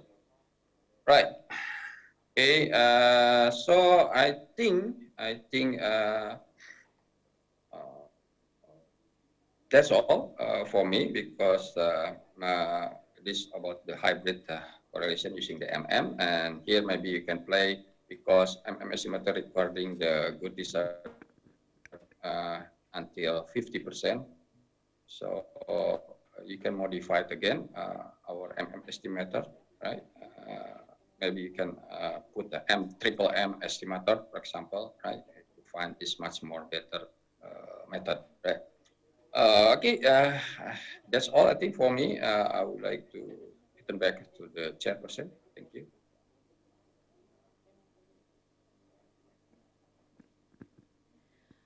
Okay, thank you so much, Professor Dr. Anton Abdulbasah Kamil, for your very informative presentation just before. I have to inform there's a slight change of the rule of Q&A session here. Before we said that there will be a direct Q&A session, but the Q&A session for these keynote speakers will be done at the very end of the presentation. So we will just continue to the next keynote speaker because we have limited time here. So for the audience or the participants that have questions, you can ask your questions at the end of the presentations of the keynote speakers. Now we will just move on to our next keynote speaker, Professor Hsiang-Lin Liu. So Professor Hsiang-Lin Liu obtained his Bachelor of Science and his Doctor in Physics at the Department of Physics from the University of Florida, USA from 1993 to 1997. And he obtained his Masters of Science in Physics at the Department of Physics, National Tsinghua University, Taiwan, 1988 to 1990. And he also had his Bachelor of Science in Physics at the Department of Physics from Tamkang University, Taiwan, 1984 to 1988. And his research expertise is on two-dimensional and strongly correlated electronic materials and optical spectroscopy. Professor Hsiang-Lin Liu was a postdoc fellow department at the University of Illinois Urbana-Champaign, USA, 1997 to 1999. He was an assistant professor in both National Taiwan Normal University for 2 periods from 1999 to 2006. He was also a professor at the Department of Physics, National Taiwan Normal University from 2006 until present. And he was a visiting professor in both National Synchrotron Light Source of Brookhaven National Laboratory, USA, and Photonics Center, Osaka University, Japan. He was also a chairman at the Department of Physics, National Taiwan Normal University from 2015 to 2018. And he is the vice president at the Office of International Affairs, National Taiwan Normal University. Now, Professor Hsiang-Lin Liu will do a presentation on the dynamics and evaluation of, on two-dimensional materials, prospect and challenges. Professor, the time is yours. Thank you very much for your introductions. Could you my presentation video? For the technical team, please play Professor Hsiang-Lin Liu video for us.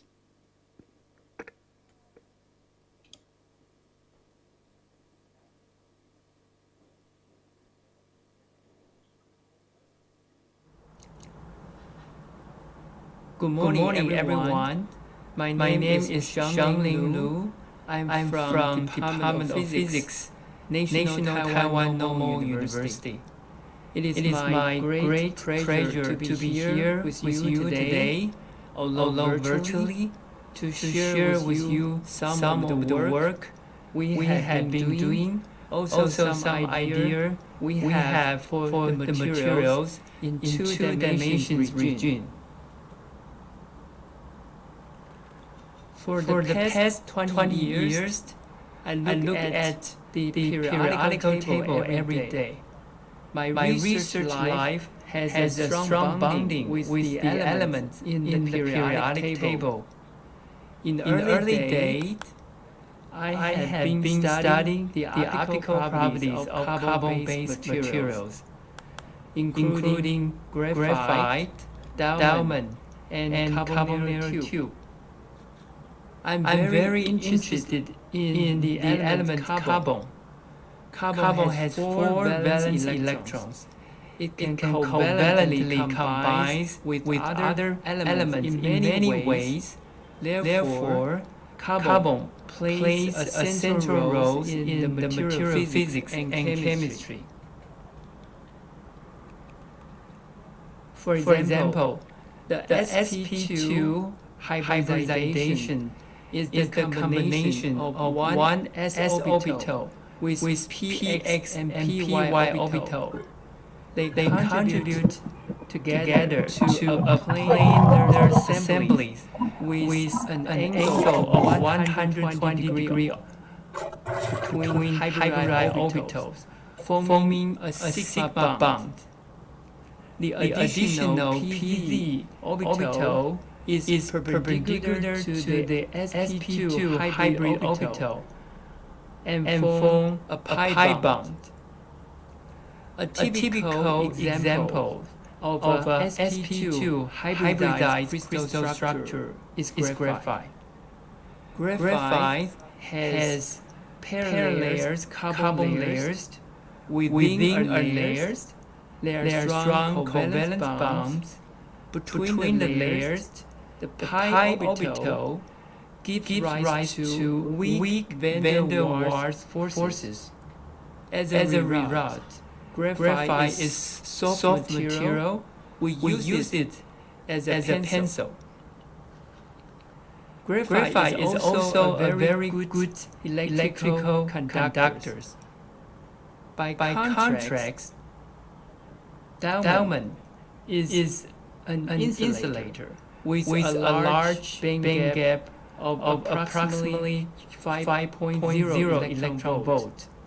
It has the tetrahedral sp3 hybridized orbitals, and the bonding strength between neighboring carbon atoms is equal for each atom and very strong. Therefore, diamond is a very strong material. It is used as a cutting tool. Recently, graphene, a one-atom thick layer of graphite, was isolated in 2004 and generate a lot of interest in fundamental sciences and practical applications. Graphene has two-dimensional hexagonal lattice structures and a basic building block for all carbon-based materials. Graphene is the mother of LAM ore, including graphite, carbonyl tube, and C60 bucketboard. People are interested in graphene because it is exceptional materials with a rich novel fundamental physics and potential applications. For example, the electrons in graphene are extremely mobile. At room temperatures, its mobility is 15,000 centimeters square per volt per second, which is much higher than the silicon. Graphene has the low resistivity, lower than the silver, and high thermal conductivity, higher than the silver. Graphene also shows very strong mechanical properties. Researchers are promising a lot of applications for graphene, from fast computer chips, flexible touchscreen, to hyper-efficient solar cell but so far has reported few practical uses. Why is that so difficult to take the advantage of amazing properties of graphene for device application? One of the biggest challenge for the next few years is to find more economic and reliable way to make high-quality graphene for industry-scale productions. When you are using the pencils, you are making the graphene, but only very tiny can be found the only micrometer size graphene. Today, there are several methods for the preparation of graphene. In these micro-mechanical exfoliations, the graphene is detached from a graphite single crystals using the Scotch tape. After peeling it off the graphite, monolayers graphene remains on the tape. By repeated peeling and peelings, the multi-layers graphene is cleaved into various flakes of few layers graphene. Afterward, the tape is attached to the substrate, and the glue of the tape was solved by the acetone. Finally, one last peeling with the tape is performed. The obtained flake differ considerably in size and thickness. And the size range from nanometer to several tens of micrometer for single layer graphene, depending on the preparations of the used wafers. And here you see there is a single layer graphene and bilayer graphene and multi-layer graphenes. But these samples only have micrometer size. And for the industry application, we need the large size graphene sample. At this moment, the best way relies on chemical vapor depositions. The methane is piped over a catalytic nickel foil and heated to about 1000 degrees Celsius. As the methane breaks down, small islands of pure carbon begin to grow on the nickel foil, linking together to form polycrystalline graphene. This chemical vapor deposition growth product often include defects impairing graphene's electrical properties in comparison to the one made by traditional sticky tape method. So we need some sort of a breakthrough here. Recently, researchers have demonstrated a general method to grow high-quality graphene from various raw carbon materials at 1050 degrees Celsius under hydrogen and argon flow. The carbon sources are cookies, chocolate, grass, plastics, roach leg, and dog feces. Through this method, low-value food and negative value solid waste were successfully transformed into high value graphene, which brings new solution for recycling of carbon from impure sources. I'm cooperating with chemists and material scientists and preparing different graphene samples. It is very easy for doing science study in Taipei because it is a small city. We first prepare the graphene samples with molecular declarations. Usually, there are two ways for chemically doped graphene. One is the absorption of the molecules onto the graphene surface. The other is the substitutional doping, such as nitrogen and boron atoms into the carbon lattice of graphene. Both of these methods can modulate the electrical and optical properties of graphene. Here is our experimental setup. It is very simple.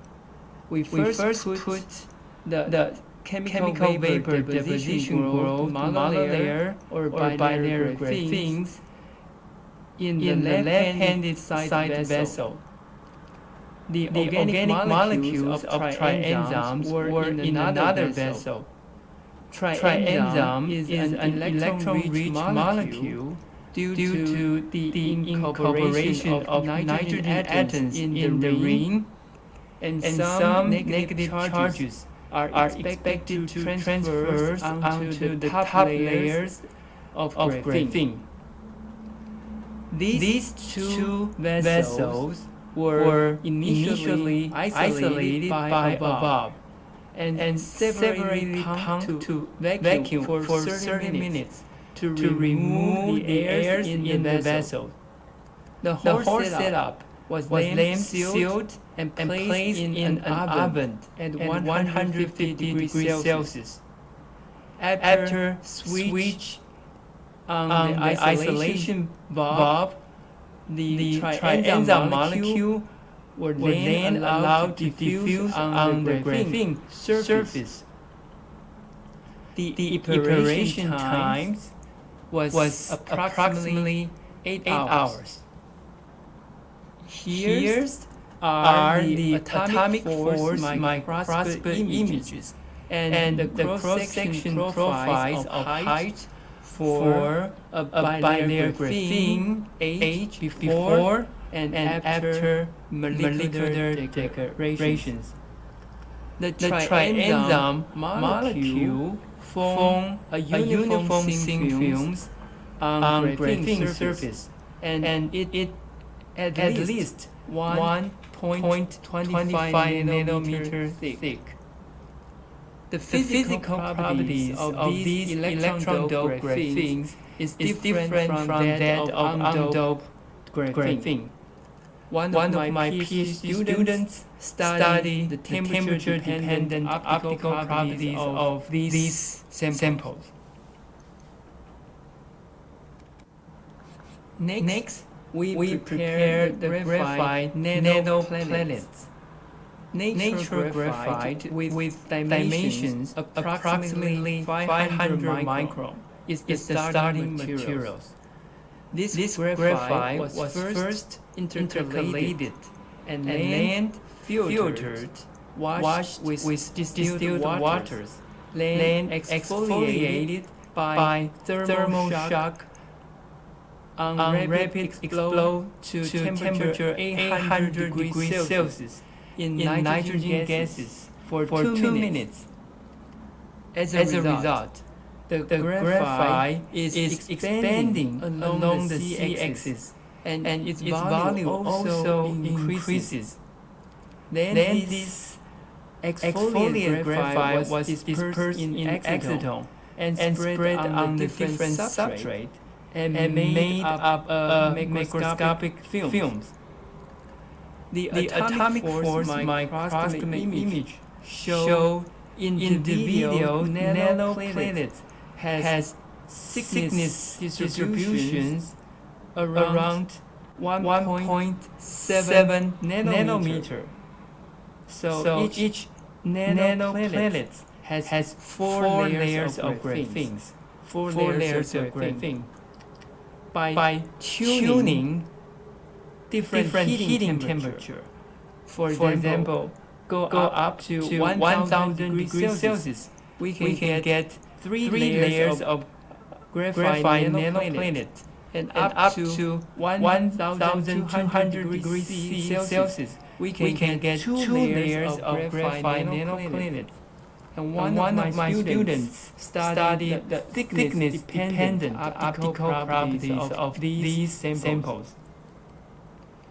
Okay, in my first story, I would like to encourage young students and scholars to join the research project about the manufacture revolutions of graphene for industry-scale productions at NTNU Physics Department.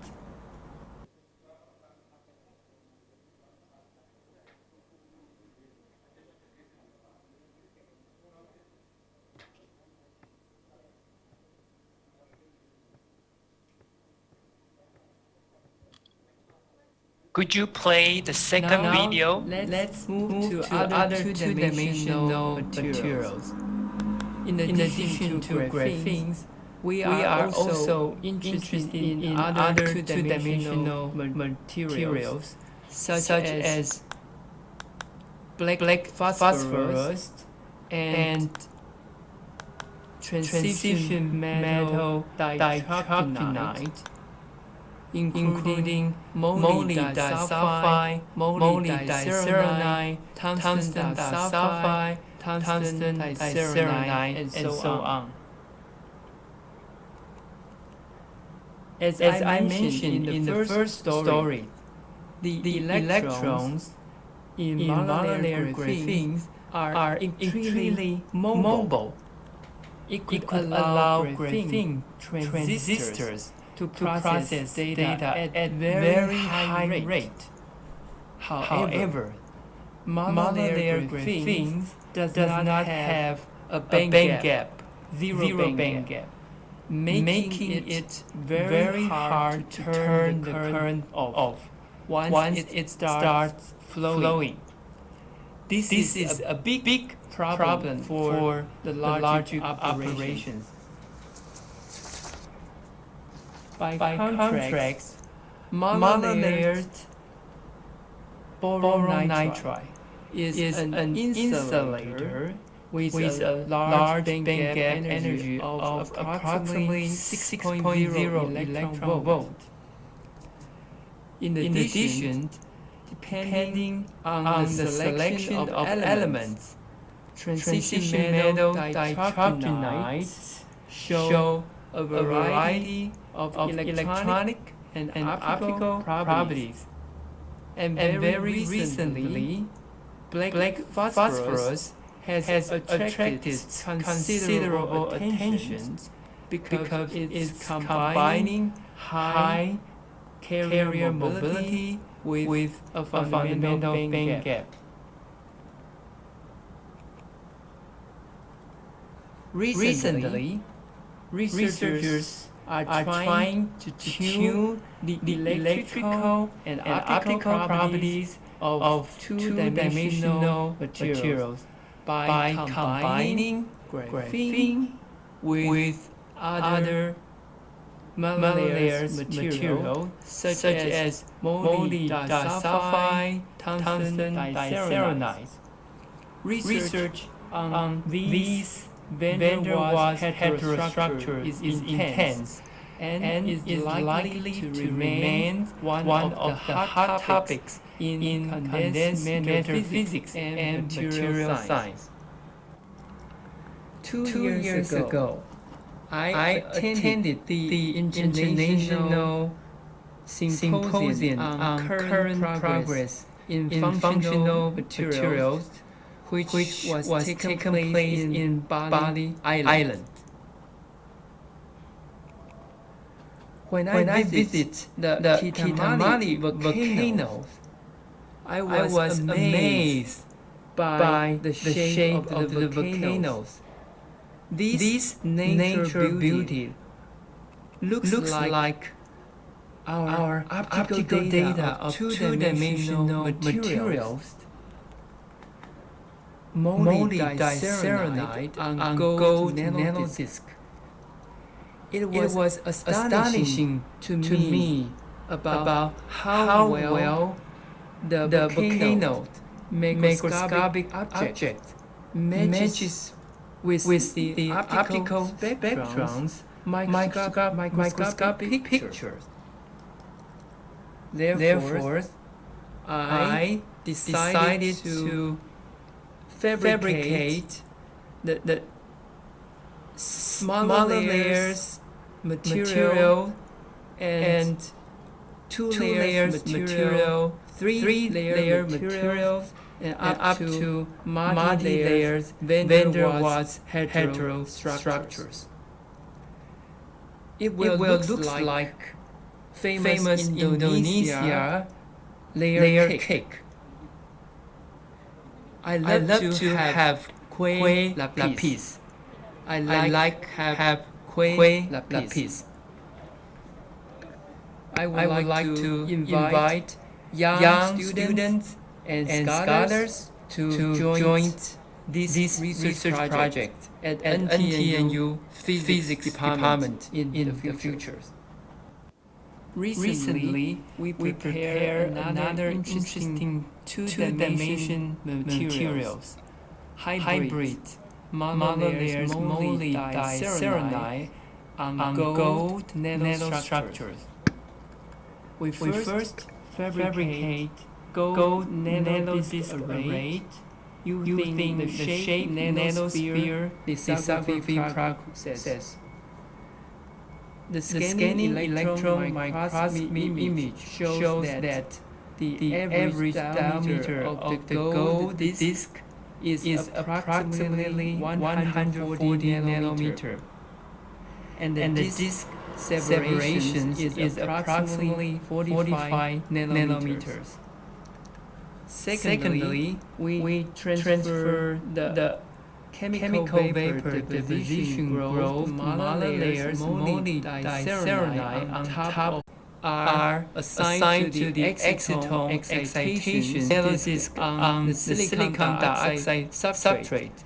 We observed a big absorption peak centered around 740 nanometer wavelength. This absorption is associated with the surface plasma. We use the simple two-couple oscillator model with discrete dipole approximation numerical simulation to determine the nature of the plasmonic and excitonic coupling regions. The simulated optical spectrum, the red curve, is in a rich playground for material science, device engineering, and condensed matter physics. The second important point is that by combining different two-dimensional materials and making kue lapis open the possibility for manipulating and generating novel physical properties of these materials. Finally, I would like to give a brief introduction of National Taiwan Normal University, NTNU. NTNU was established in 9 sister schools around the world. 9 colleges are education, liberal arts, science, technology and engineering, international study and social science, recording in progress, and recreations, arts, music, and management. In the College of Science, we have Department of Mathematics, Physics, Chemistry, Earth Sciences, and Life Science. In the College of Engineering, we have Department of Electrical Engineering, Electro-Optical Science and Technology, Computer Science and Information Engineering. The feedback I received from our international degree students are people are friendly at NTU campus and in Taipei City. And foods are tasty at NTU campus and in Taipei City from Surabaya. We offer the scholarship to all international degree students to invite young students and scholars to pursue your higher degree at NTNU.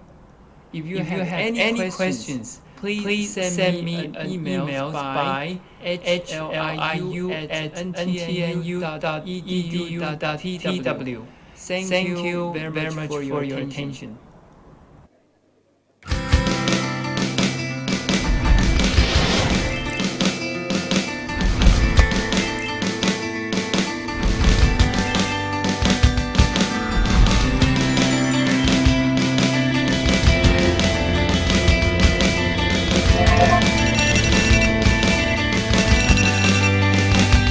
Halo semuanya, namaku Novita.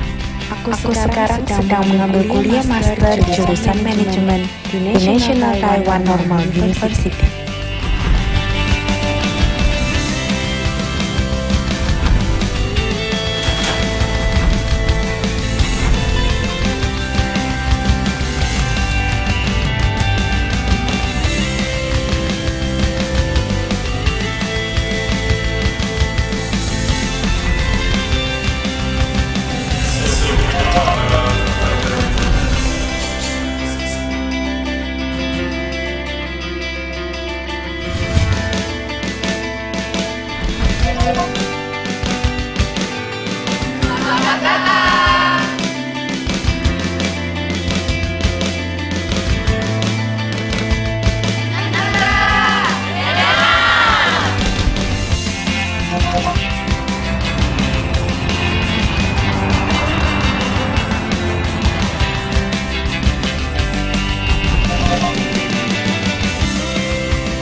Terus kamu gimana di Taiwan? Taiwan oke banget sih. Aku kan sekolahnya di NTNU. Nah, guru-gurunya tuh benar-benar berkompeten, friendly dan baik banget. Aku di sini juga banyak teman internasional. Oke, siap. Aku juga emang rencananya mau ke situ sih tahun depan. Bagus lah. Ntar aku tunggu kamu tahun depan ya. See you. Bye-bye.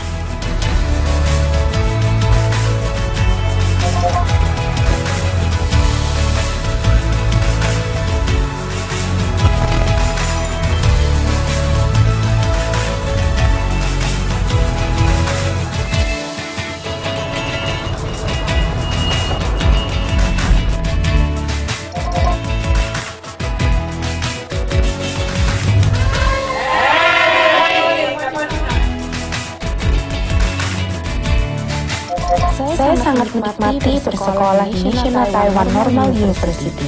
Saya sangat berharap Anda dapat ikut bergabung bersama saya. Saya tunggu kedatangan kalian ya. Sampai jumpa.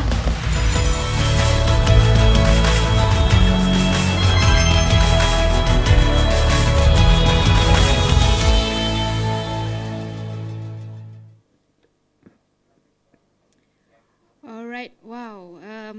that is such a very well and clear presented video by Professor Thank you. Hsiang-Lin Liu. Thank you, sir. We truly appreciate the closing video you given us. And it is nice to know that you love the kue lapis. Yes, I love kue lapis. Thank you. It is very nice to know that. Thank you so much, sir. Okay, now... Thank you. Yes, all right. Now we will proceed to the last keynote speaker of today's conference. Please welcome Professor Budi Setiadi Daryono. Professor Budi Setiadi Daryono has obtained his master's and doctor in 2002 and 2005 from the Tokyo University of Agriculture, Japan, and following his undergraduate studies at the Gajah Mada University, Indonesia. And in 2012 to 2016, he became the Vice Dean for the Academic and Student Affairs at the Faculty of Biology, Gajah Mada University. And 2017 until present, he is the Dean of the Faculty of the Biology at the Gajah Mada University. He is now lecturing for several subjects related to genetics and molecular from the 1996 to present. In 2019, he received his professorship in genetics and breeding at the Faculty of Biology, Gajah Mada University. He is currently the member of Gajah Mada University Academic Senate at the Faculty of Biology, and he is also the academic he is the part of SABRAO and ISSAAS, which he is also an active researcher focusing on genetics and breeding, trainer in training, participant in scientific activities, and also society membership. Now to Professor Budi Setiadi Daryono, the time is yours. Thank you, moderator. Bismillahirrahmanirrahim. Assalamu'alaikum warahmatullahi wabarakatuh. And good afternoon, the Honorable Professor Syahrin Harahap, the Rectors of UIN, North Sumatra, and my friends, Dr. Muhammad Syahran, the Dean of Faculty of Science and Technology, UIN, North Sumatra. Also my colleagues, the keynote speakers, 3 keynote speakers has already delivered before me, and my beloved students, ladies and gentlemen. It is an honor for me to have and to join this conference. So this is the 5th conference that I have to be honored to be the keynote speakers. Just maybe 2 days ago in the UIN Araniri, Aceh, and maybe in Saturday I will move to Tadulako University also as a keynote speaker in the others international conference. So today, may I have access to share my presentation, please? Okay, and then I want to check this. Can you see my slides ready? Can you see? Yes, sir. Do you see my slides? Okay. Yes.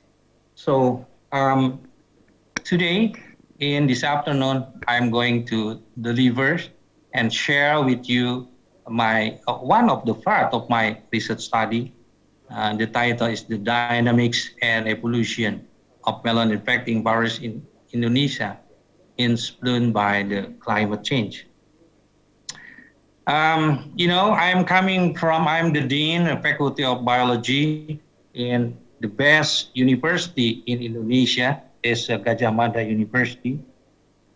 The Gajah Mada University some of you didn't visit my university. This is in Central Java, in Yogyakarta Special Province. In here, you can see the hall of gradient ceremony and also the oldest building. This is the building office of Gajah Mada. International biodiversity country in the world, including the terrestrial, also in the ocean. And just maybe 2 days ago, or maybe still going on, the COP26, conference of the party, talking about the climate change, and we also would like to share you how the condition of the climate change in Indonesia. And what is the effect of the climate change for my study, especially on cucurbit infecting virus in Indonesia, and how to identify and how to produce the melon which resistant against this virus, as well as against the climate change. And I will close with conclusion. So we would like to now move to the brief introduction. You can see here, this is the genetic diversity of Cucurbitaceae. This family consists very huge and also very rich in the biodiversity. You see, this contain 98 genus in the as a member of the Cucurbitaceae, as well as almost 1,000 species the member of Cucurbitaceae. When we see one of the genus is Cucumis, this is have more than half members of Cucurbitaceae. It consists 511 species. And I just study more deeply with these species. Yeah, and these species also very diverse. They also contain 50 subspecies. And you can see here nicely the diversity of the fruit of the member Cucurbitaceae family. As I am a Muslim, I also got one of the surah in Al-Quran that's mentioned also Cucurbitaceae. This surah 37 in Ash-Shabat, ayah 146. A'udzu billahi minasyaitonir rajim. Bismillahirrahmanirrahim. Wa ambatna 'alaihi syajaratan biyaqtin. And this, the meaning is enclose a squash and or a growth plant to grow over him. Him, it's mean the one of our prophet, that's prophet of Yunus alayhi salam. Yunus alayhi salam was our prophet, who's also at that time escaped from they in the whale, and then they are recover, and in the recovering they also he consumed the spores or the growth. So this means we have to learn to study deeply also about the this plant, because this plant also mentioned in the this is this melon into the market. Yeah, we can eat, but we cannot share this melon, and this melon is below standard or rejected when we sell into the big market. And one of the problem in Indonesia is the viral disease. Please see this table. We will find easily here in Indonesia many kind of the viruses infected the plant, but I more deeply study for the four kind of the virus. We see the climate stressor and climate risk in agriculture. So the increase of temperature can reduce the crop due to the heat stress, and also the increase in the crop pests and diseases, as I already mentioned, due to the heat and humidity. And when we have a heavy rainfall, even like now, October, November, December, until January, February, even March and April, so we increase the flood damage. I see in part of Sumatera also, to cultivation land and from also heavy rainfall. And also the sea level rise now because of the climate. To the increase of salinization, the salinity will be increased, and also inundation of the cultivated land. And the last is increased drought condition when the dry season comes, and also the increased crop loss and failures due to the drought. I have another information from UINSU in 2017. So the climate projection, so our world will be increased around 0.8 until 2 degrees Celsius, so by 2050. and also the increased frequency and intensity of heavy rainfall event. And we also will increase our sea level around 150 until 450 millimeters by 2056. And when the climate change will have the impacts very seriously to agriculture. For example, reduce the rice productivity, the increased damage to crop flooding, drought, and also salinization. And for water, it will be also influence the reduced water supply, the decreased water quality, as well as the increased salinization of coastal aquifer. And we see the human health also affected by the increased mortality and displacement from the flood.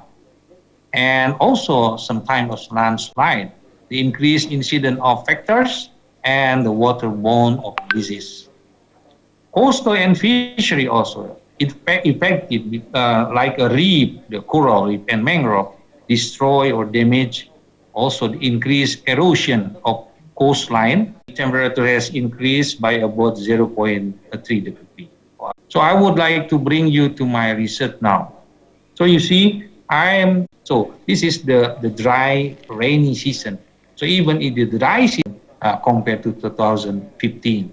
And what's the effect? So for my study and my research and also my melon production is also affect the strategy for cultivation.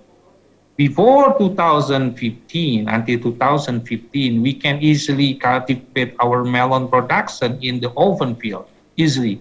And we have a very great season in this time. But nowadays, in 2016, it is not so easy for us to cultivate the melon in open field, but we have to move into the greenhouse from some of the effect of the climate change and also the pests and disease choose more field. And here I show you my melon production, unique in Indonesia. This is the handy melon. So this is maybe only 1 or 2 minutes of video. Enjoy your video. So this is the screen house in the West Java. And if you see here the melon, this is not for consumption, but this is for seed production.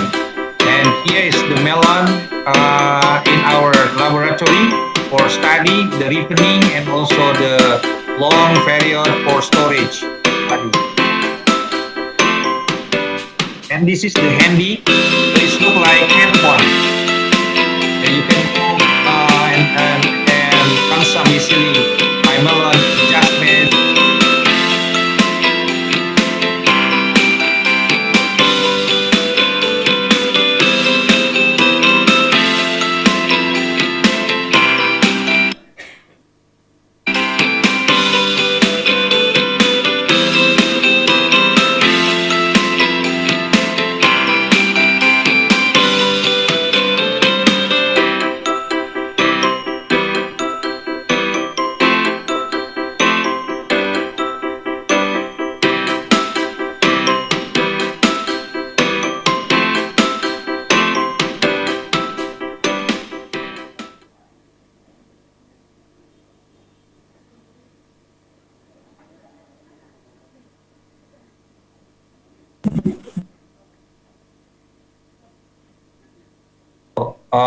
These viral diseases, as the Tobamovirus RNA virus is not like when we have corona.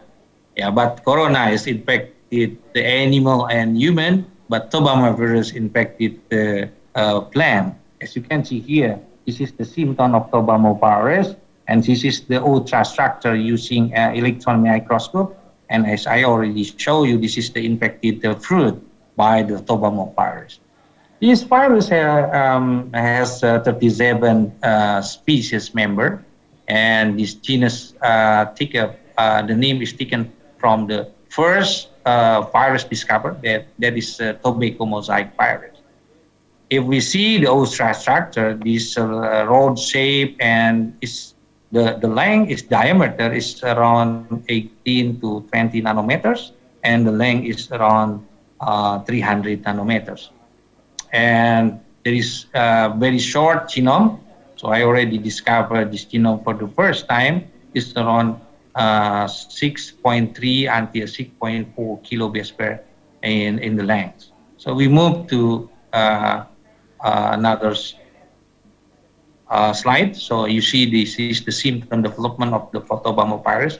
As I already mentioned, this is the mottle, this is the fruit deformation, and also leaf deformation, and also somehow can also make a stunting of the plants, the dwarf of the plant.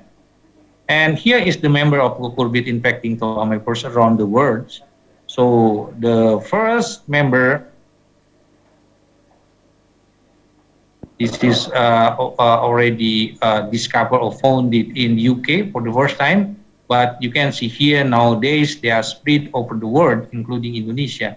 And I am the first reported CGMMP and KGMMP in Indonesia.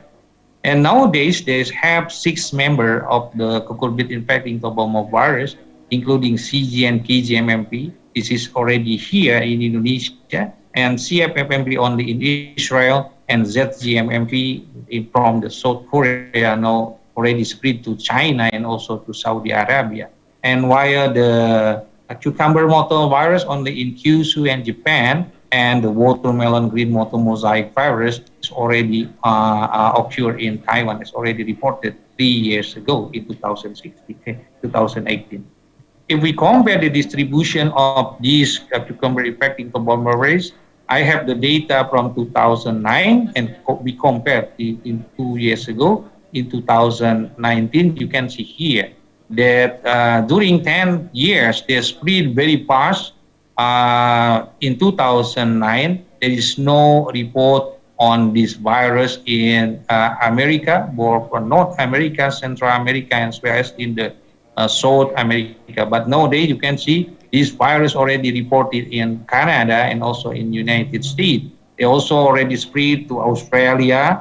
Here in 2009, there is no reported in Australia, but nowadays Australia reported that this cucurbit infecting tobamovirus also already infected in Australia, as well as in Russia. Russia also already reported. But 10 years ago, there is no infection of the plant from this virus. And how about in Indonesia? We have 3 kinds of tobamovirus in Indonesia.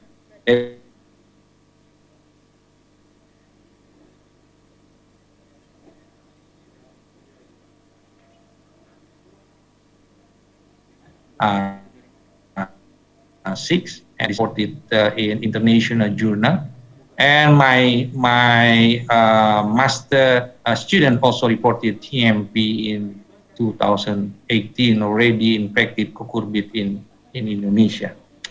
On here is the genome organization of the Curie green mottle mosaic virus from Indonesia, and in 2005 I already completely sequenced this genome organization, and I already submitted into the gene bank. You can access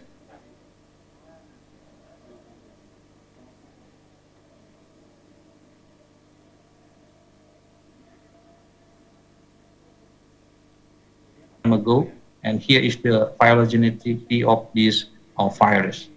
And now I move to the how we can detect this virus. So because this virus also sometimes they also infected not only single infection, but also sometimes double or maybe more than double infection. So we develop multiplex RT-PCR, so we can detect easily both for single infection. For example, here only infected by CG, and here is by KD. But if you see here the sample of number 1 and 2, as well as BIZ, is where you can see the double infection between the CG and also KG. Yeah. And here the phylogenetic, because I am the expert of how we make a study for the evolution and phylogeneticity of this virus. So you can see the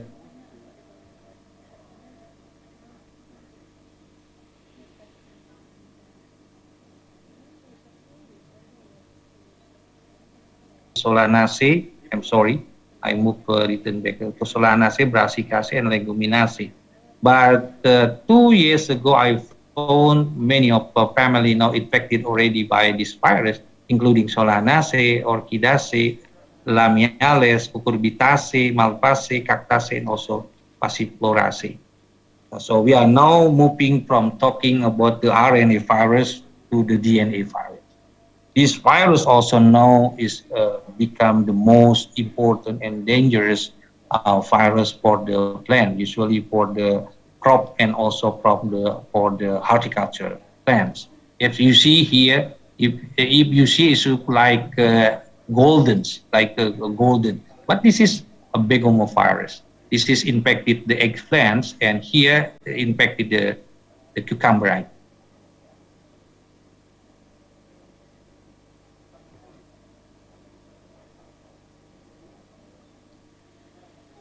Two species members, and if you see the molecular structure, so that's why they said it's the family Geminiferidae, because they are twins, twin icosahedra. Gemini is mean twin, so you can see this twin molecular structure. And they also have the bipedfiat begomovirus. It's been they have genomic A and B, and also sometimes they have alpha satellite, and also monopartite begomovirus. It's mean they all only have one DNA genomic, and also with the beta satellite. So this is the DNA virus, while the tobamovirus is the RNA virus. And this is the symptom of the begomovirus. Here you see the cracked fruit. If you see the cracked fruit, it's been the fruit is infected mostly by the begomovirus, including tomato leaf curl virus, or maybe you see the yellowing here, and curling here, and also severe stunting or drop, like here is we can find is in tomato leaf curl virus, and they also yellowing and curling in the squash and also in the pepper. Here is the pepper yellow leaf curl virus, while here is the squash Recording leaf curl stopped. virus. And then we see also here the member of cucurbit infecting begomovirus is we found the squash leaf curl virus now in Indonesia, and also cucurbit leaf crumple virus, and as well as melon chlorotic leaf curl virus. And mostly they are coming from the South America, but nowadays we can easily find in Indonesia because of spreading the market also, and as well as the dynamic of transportation. And you see the spread of this virus in the world. There is no, I think, continent not reported yet this begomovirus occur in their country. So most of them already now infected by this begomovirus. Why? Because the begomovirus has the vector. This is the white fly, the white fly. How about begomovirus in Indonesia? You see, Java, because of Java, most reported. There's occur 4 species of begomovirus now in Java is already reported. I think in North Sumatra also nicely, you also already reported a tomato yellow leaf curl virus. In Aceh also we found two species of begomovirus. And other outside of Sumatra and Java only, they are reported in Bali and also in the central Sulawesi. This is TYLCP and also the TOLCNDV. While in Maluku, in Papua and Kalimantan and Nusa Tenggara, not yet we got reported. I think soon there will be also reported the infecting of begomovirus in their crop. And here is the phylogenetic, the begomovirus. Now in Indonesia also they have the diversity. At least we have 4 kind of the species of this begomovirus found and already studied in Indonesia, including the tomato yellow leaf curl canapuri virus here. This is all of isolate coming from Indonesia, and also Weber yellow leaf curl Indonesia virus here, and the tomato leaf curl canapuri New Delhi virus, I think here, as well as the squash leaf virus coming here from our sample. And this is, I want to show you, even is very small video. You can maybe see the white fly, the biggest white fly in the world. You see the white fly here? So if, maybe it's not so easy for you, but I can see here the white fly, spread, yeah, in Indonesia. And this is maybe before I close my talk, you can see the dynamics, because I was have the data and still continue my study, start from 1990 and to 1995. This is the Begomo still on the top. So there is also have declined, but since from 2000 they are increased, yeah, the incident of Begomo in Indonesia.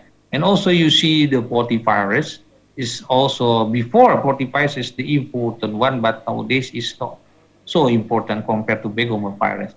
And the Tobamo virus also, they will be peaked in 2000 when I study 20 years ago, and they are decreased now in the incident. And nicely, cucumber virus like CMP, cucumber mosaic virus, also now decrease compared to Begomo virus. And what we have to do, so this is one of my video, and this is the video show PDP turut mengambil langkah we serius dalam mendorong riset strategis dan inovatif melalui program Riset Pembangunan Indonesia. Program ini telah berhasil melahirkan riset-riset membanggakan karya anak bangsa yang siap untuk dikomersialisasi dan diimplementasikan serta tersebar ke seluruh Indonesia. Mereka adalah karya saya, yaitu buah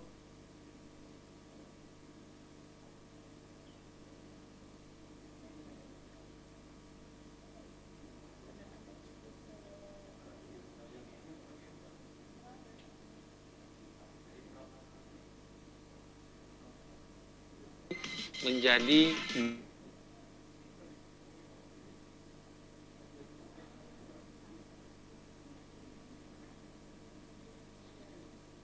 untuk kebutuhan yang sifatnya global.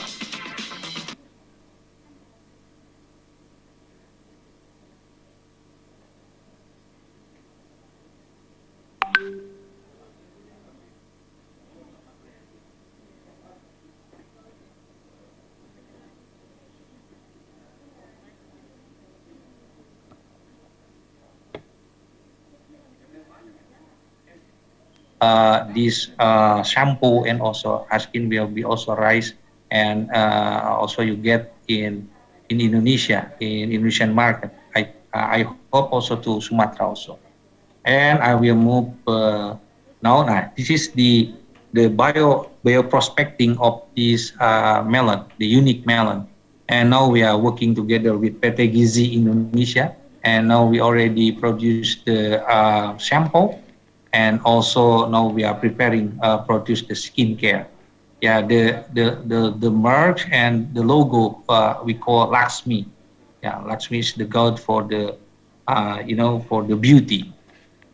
And we're also working together with the community, many of Profin Recording and in also progress. Others, other district working together with us to increase and also to develop the melon cultivation and also other cucurbit cultivation and the crops. We're also working with the industry, with the Shaver Ltd from New Zealand, and then we are exporting this melon to some countries. As well as in this country, also we also sell our product working together with Super Indo here. You can see my photo here. I think I want to close by the conclusion. And you see that some of the virus, including the 4 species of a new Begomo virus has been recorded and characterized for the first time in Indonesia as well as in Southeast Asia. And we need the accurate and usable detection technology for cucurbit infecting viruses.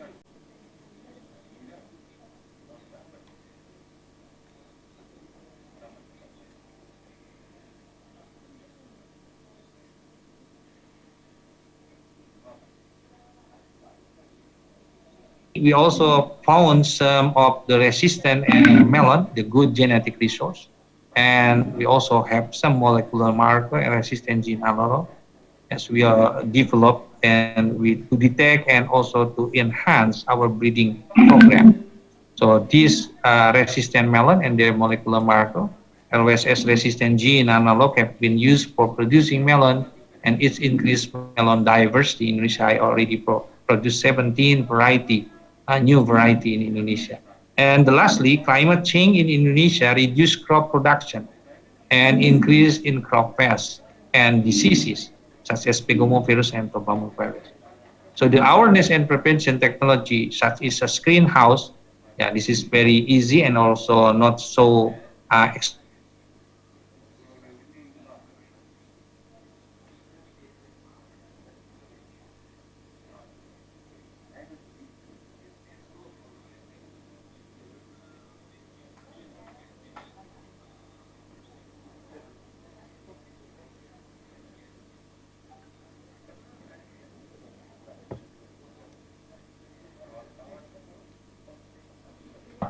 melon and with cultivation in Indonesia. Thank you very much. I return back to the master of ceremony or moderator. Thank you so much. Assalamualaikum warahmatullahi wabarakatuh. Waalaikumsalam warahmatullahi wabarakatuh. Thank you so much, Professor Budi Setiadi Daryono. We truly appreciate the outstanding and informative presentation you have given to us. Now, ladies and gentlemen, we have come to the end of presentation, and we would like to thank again all the keynote speakers for the presentations that they have given to us.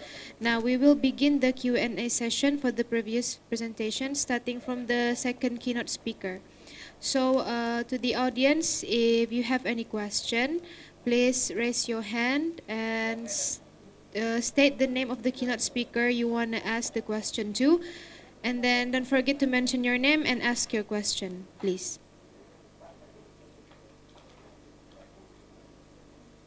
Does anyone have a question for our keynote speakers, starting from Professor Dr. Anton Abdulbasah Kamil to Professor Hsiang-Lin Liu and Professor Budi Setiadi Daryono?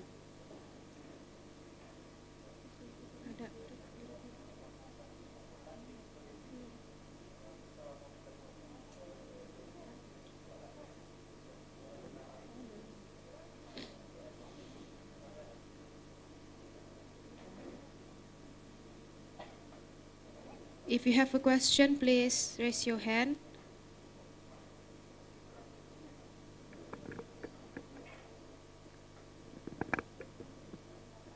Or to the online participants, if you do have a question, you can also ask and drop your questions at the chat box on the Zoom meeting screen.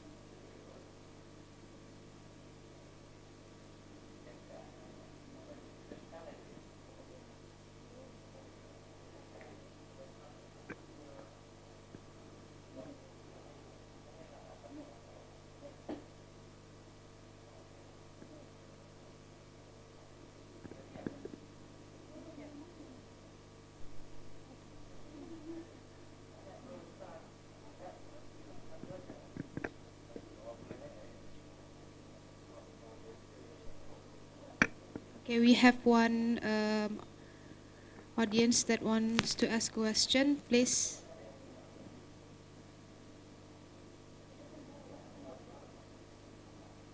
Okay, you can state your question.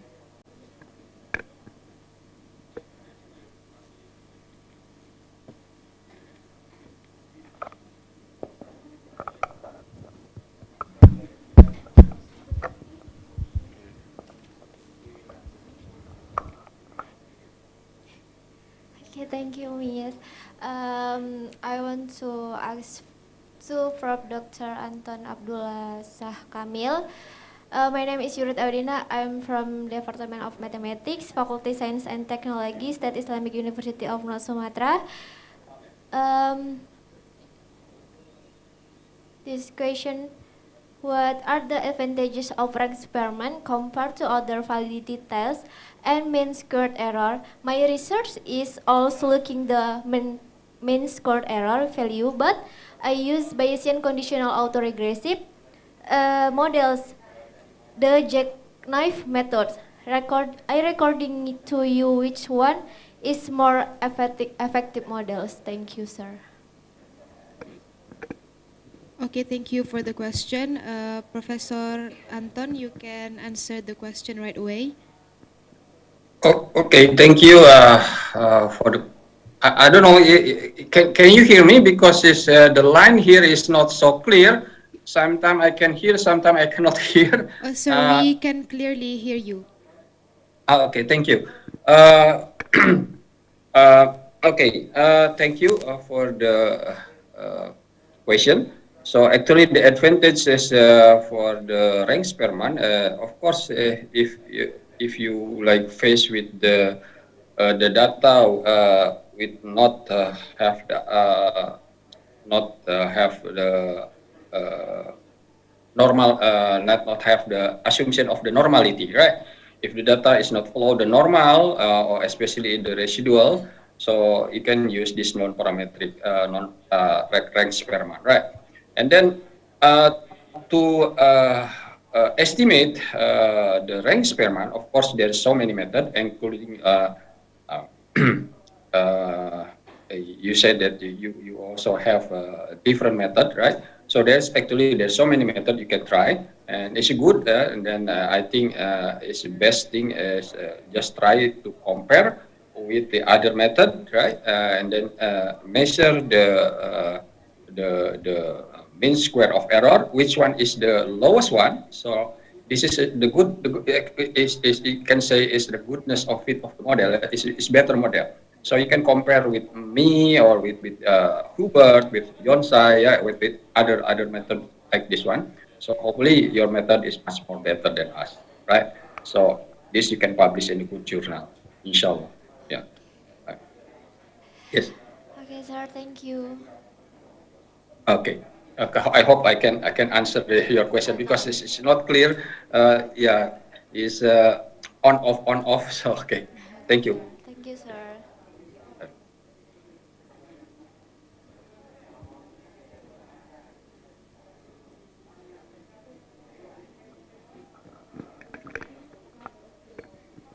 Okay. Miss Yurit, do you find the answer clear or okay? Okay. Thank you, Professor Dr. Anton, for your answer. Now we move on to next question. Does anyone have questions?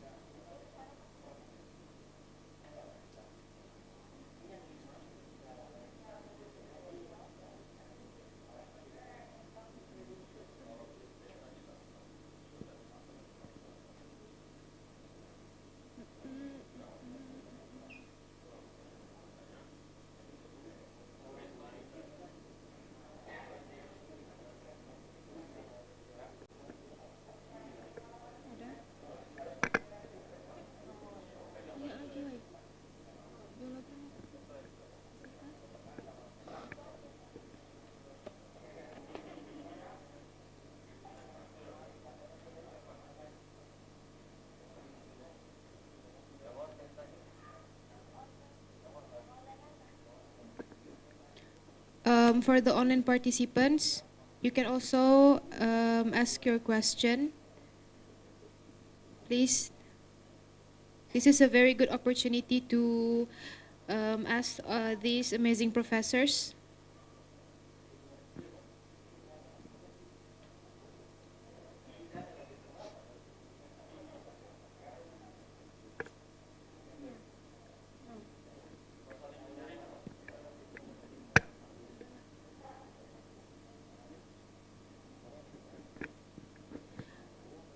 Okay, if we don't have any more questions, I think we can end this session of the keynote speakers. Okay, so Okay, I'm sorry, there's another one that wants to ask a question. Okay, please, okay, through Zoom meeting. Okay, please unmute your audio and can state your questions, please.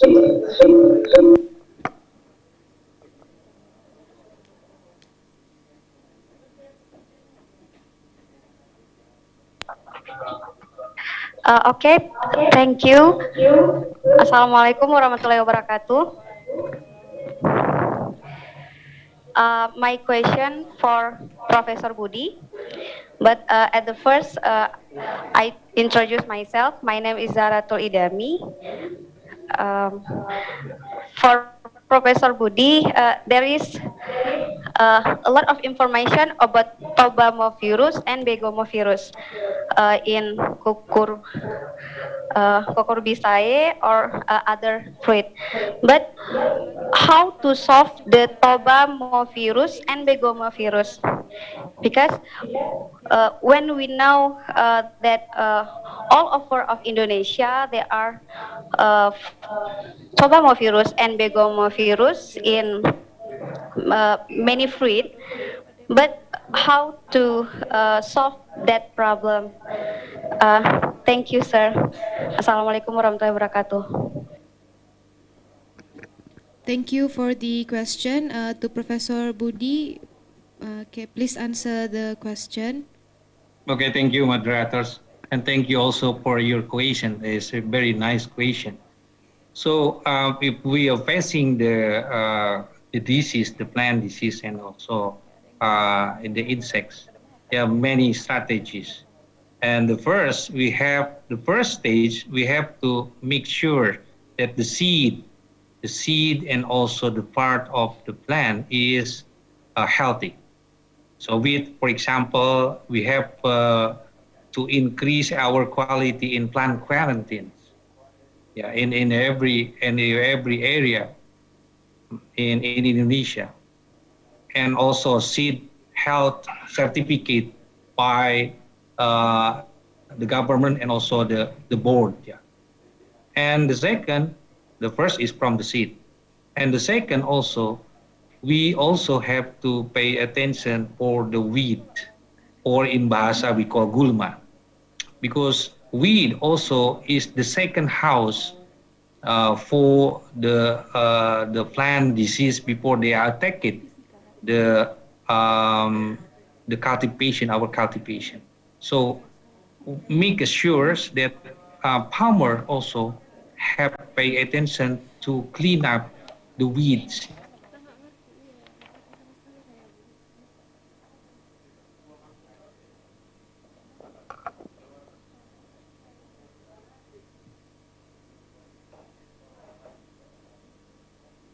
You can use the genetics as also molecular biology strategy. Like me, we use the molecular markers to increase and also to develop.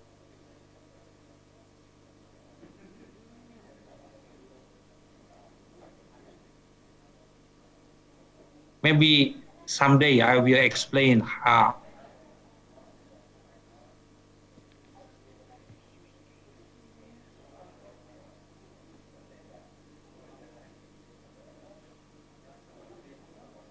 From the destroy of the pest and diseases. So there's so many strategies, at least 4 strategies. I repeat again, the first is from the seed and also part of the plant should be healthy. And also if we should also increase the bold and the quality of the plant quarantine. And the third also, we can also give some resistant variety. Yeah, like me, I always create the resistant variety. And also you can use the plant vaccine. The plant vaccine technology is not so difficult and also not so cheap, but it's need the advanced technology to make sure that the vaccine already inside of the plant. I think that's my very brief answer. So I hope this will be good information for you. Yeah. Thank you. I will return back to the moderator. Thank you so much, Professor Budi, for your answer. Now, does anyone have another question? Please.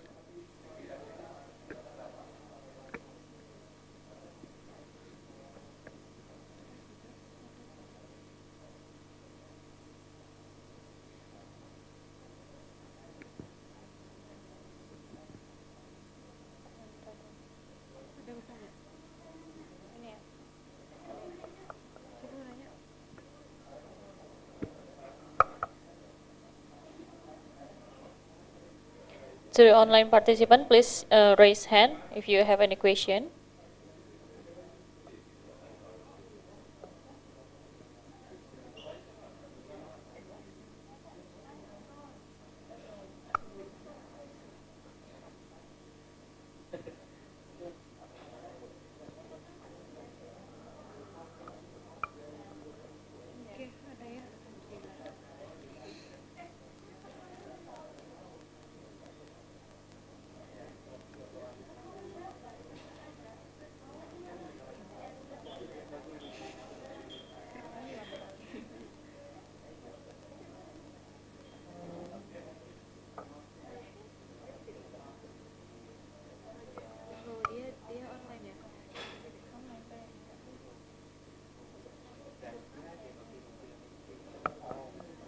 Okay, Mrs. Sukriya. Assalamualaikum warahmatullahi wabarakatuh. My name is Shukriya. I want to ask for Prof. Budi. I want to know about a little about plant vaccine because it's interesting for us to know a little about what you about plant vaccination.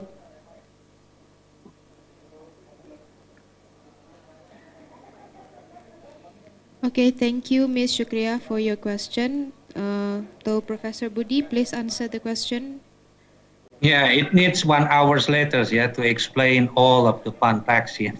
If you want to need more information, but just for the very, very brief information, the plant vaccine usually already developed around 20 years ago. They're very massively in US and then moved into the Japan and bring by Dr. Sayama. Dr. Sayama is one of my friends when they developed the plant vaccine. Usually, we can use also the RNA as a part of the detection when we want to see this virus can be a vaccine or not. That's we need the technology how to detect the RNA, the current RNA, and other satellite RNA, including in this virus. If you found the satellite RNA, it means this virus will have probability to become a plant vaccine. And easily, if you make a plant vaccine, please go to the field.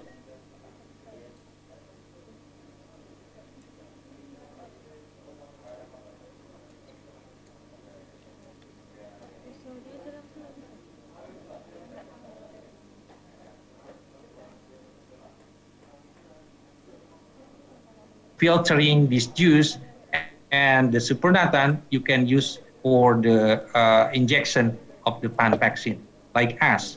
They inject it using the supernatant of this mild symptom plant. Do you understand mild symptom plant? Because it needs maybe 1 hour to explain more detail about not very short, the very, very short time. Okay. Maybe next time, Prof, we can discussion about. I want to ask outside of this video, and do international students in the mathematics department in Taiwan speak English or Mandarin, sir? Thank you. Okay, thank you very much for your questions. At NTNU Department of Mathematics, for the graduate student programs, either master or PhD student, our classes are taught in English. So the lecturers and the students speak English in the class. English in the class. Special English in the class, sir. General English in the class. Oh, okay, okay. Thank you, sir. Thank you. Thank you for the question and for the answer, both to Miss Yurit and Professor Hsiang-Lin Lu. I guess we have come to the end of discussion for today's keynote speaker session because it's already around 9 p.m. So I will end this session, the keynote speaker session, and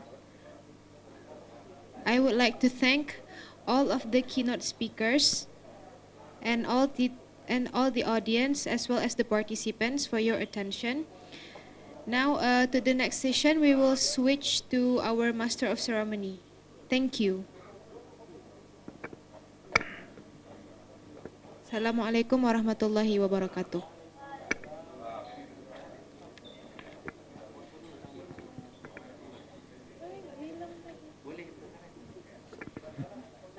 Actually, I'm so sorry. Can we have a photo session with the keynote speakers? Can our keynote speakers turn on their camera? Okay.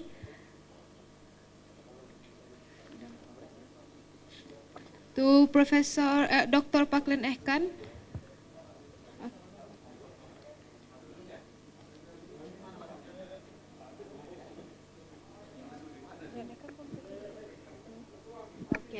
Okay, now all of our keynote speakers have turned on their camera. We can start our photo session now.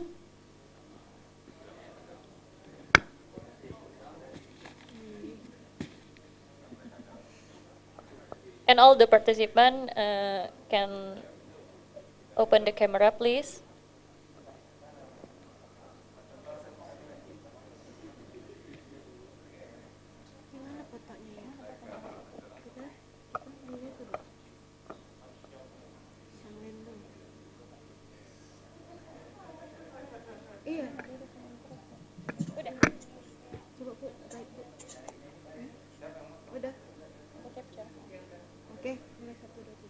Okay, we can count 3, 2, 1, smile.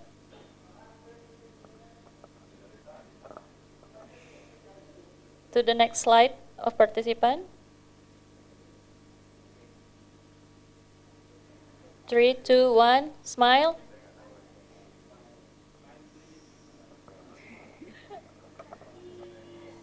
Next page.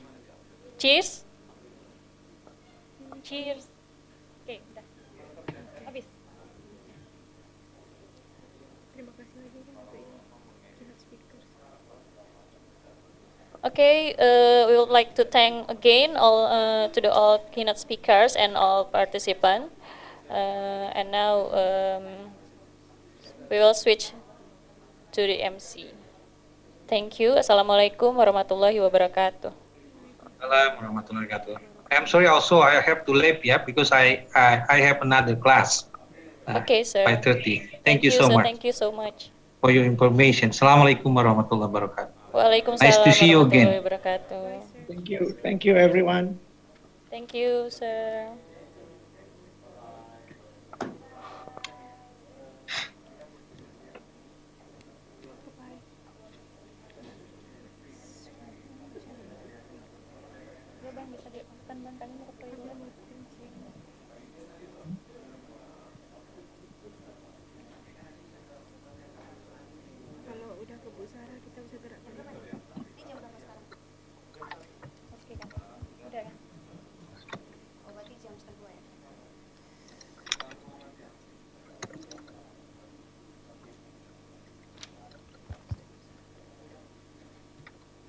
Thank you for our keynote speaker, Mr. Phaklen Ehkan, Ph.D., Professor Dr. Anton Abdulbasah Kamil, Profesor Hsiang-Lin dan Profesor Dr. Budi Setiadi Daryono SSIM AGR ST Ph.D.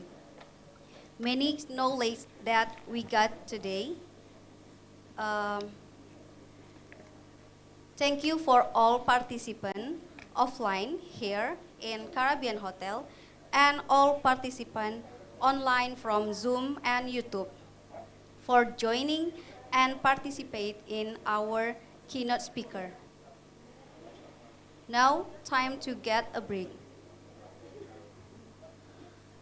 I would like to remembering participants who join in presenter of their article.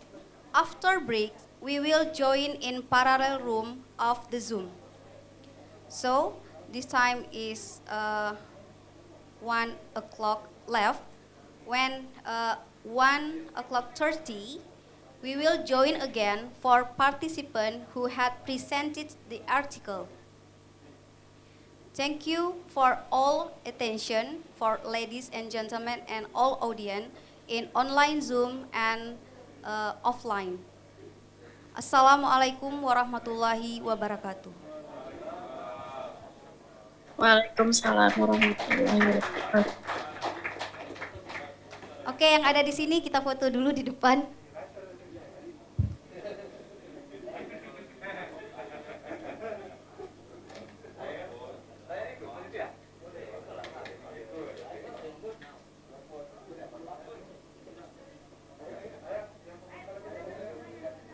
Ada yang duduk apa gimana?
Assalamualaikum warahmatullahi wabarakatuh.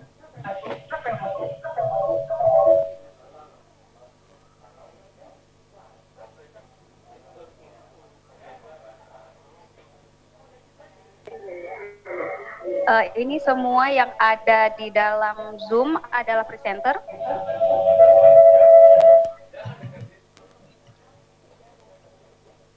Iya.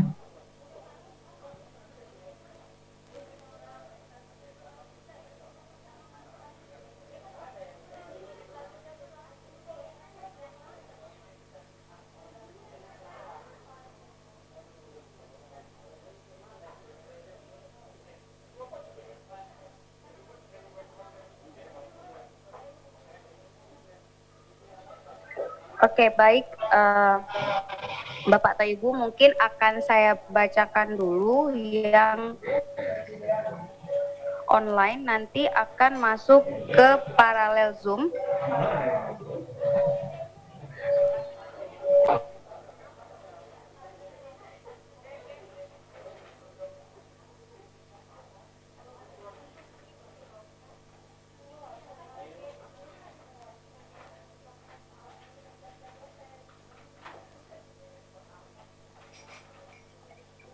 Ibu Jusmita Weriza ada di sini.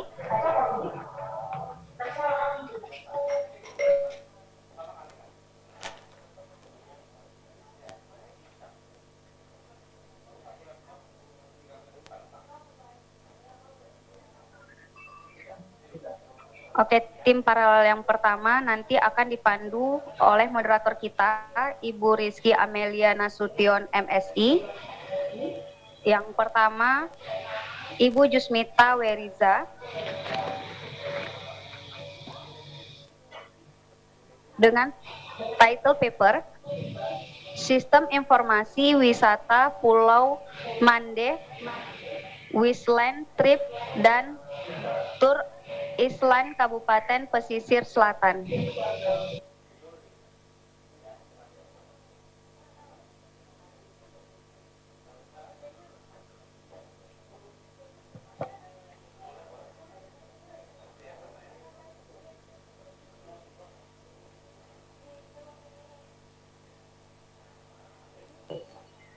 Kemudian Ibu Rashidah.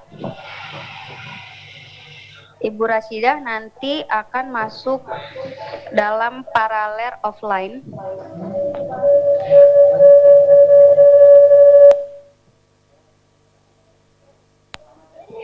Ibu Rizky Evrina. Ibu Rizky Evrina ada di sini.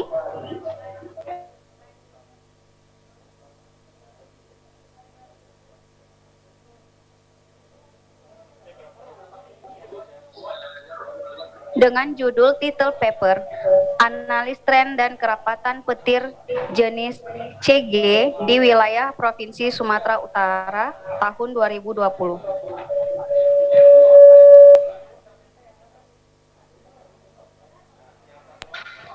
Kemudian Ibu Evi Kusumayani sudah bergabung.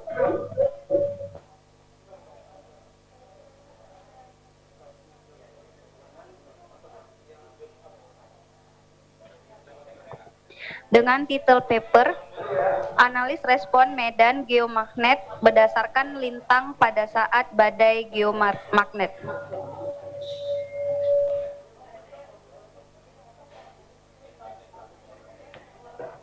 Masih dalam grup paralel yang akan dipandu oleh Ibu Rizky Amelia Nasution, yaitu Ibu Sri Wulandari. Ibu Sri Wulandari ada di Zoom.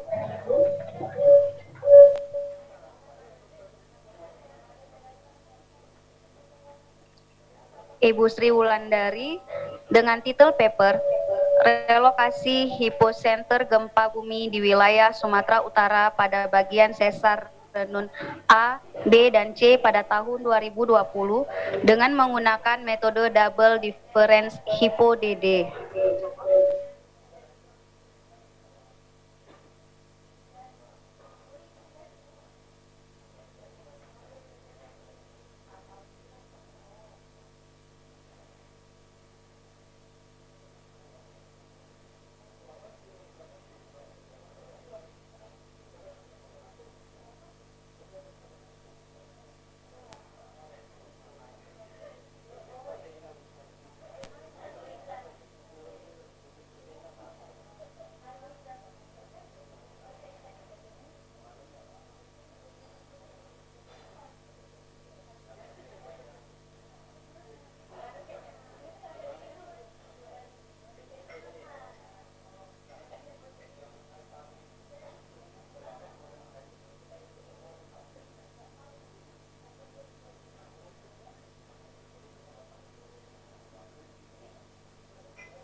Oke, saya ulangi.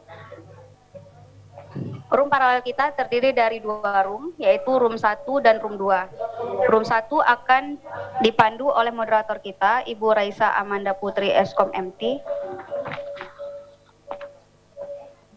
Yang pertama, Ibu Elvani Rizky Saputri. Yang kedua, Bapak Samsudin. Yang ketiga, Ibu Ulfayani Mayasari MSI.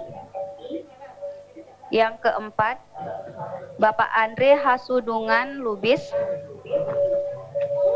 Yang kelima, Bapak Yurid Audina.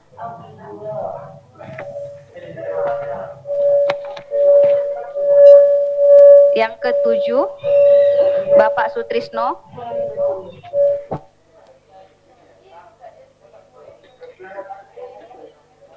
Selanjutnya, Ibu Rina Widyastari. Kemudian Ibu Rahmadina.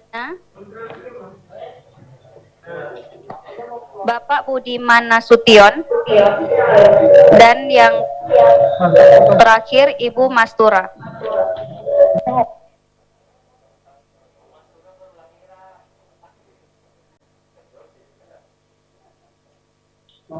Selanjutnya untuk room 2, yang pertama Jusmita Weriza, yang kedua Ibu Rashidah, yang ketiga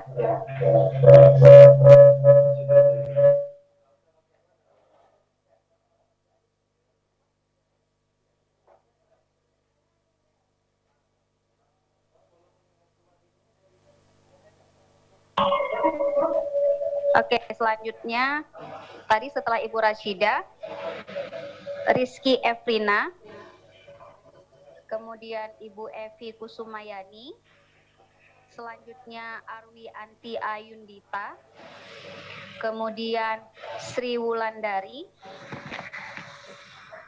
selanjutnya Milenia Aritonga, yang ke-8 adalah Dwi Nenda Putri Samsudin dan Raisa Amanda Putri. Yang ke-9 adalah Muhammad Ferdiansyah RKT.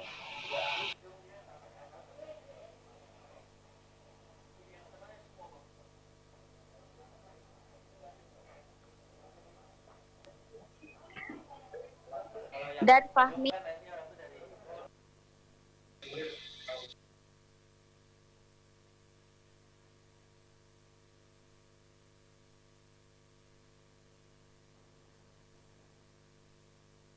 room 2. Mbak.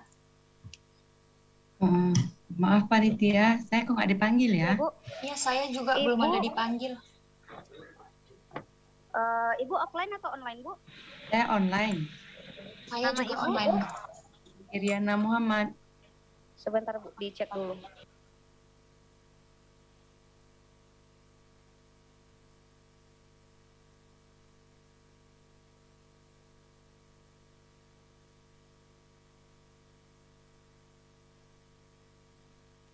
Sebentar ya, Bu, dicek dulu sama panitia. Baik.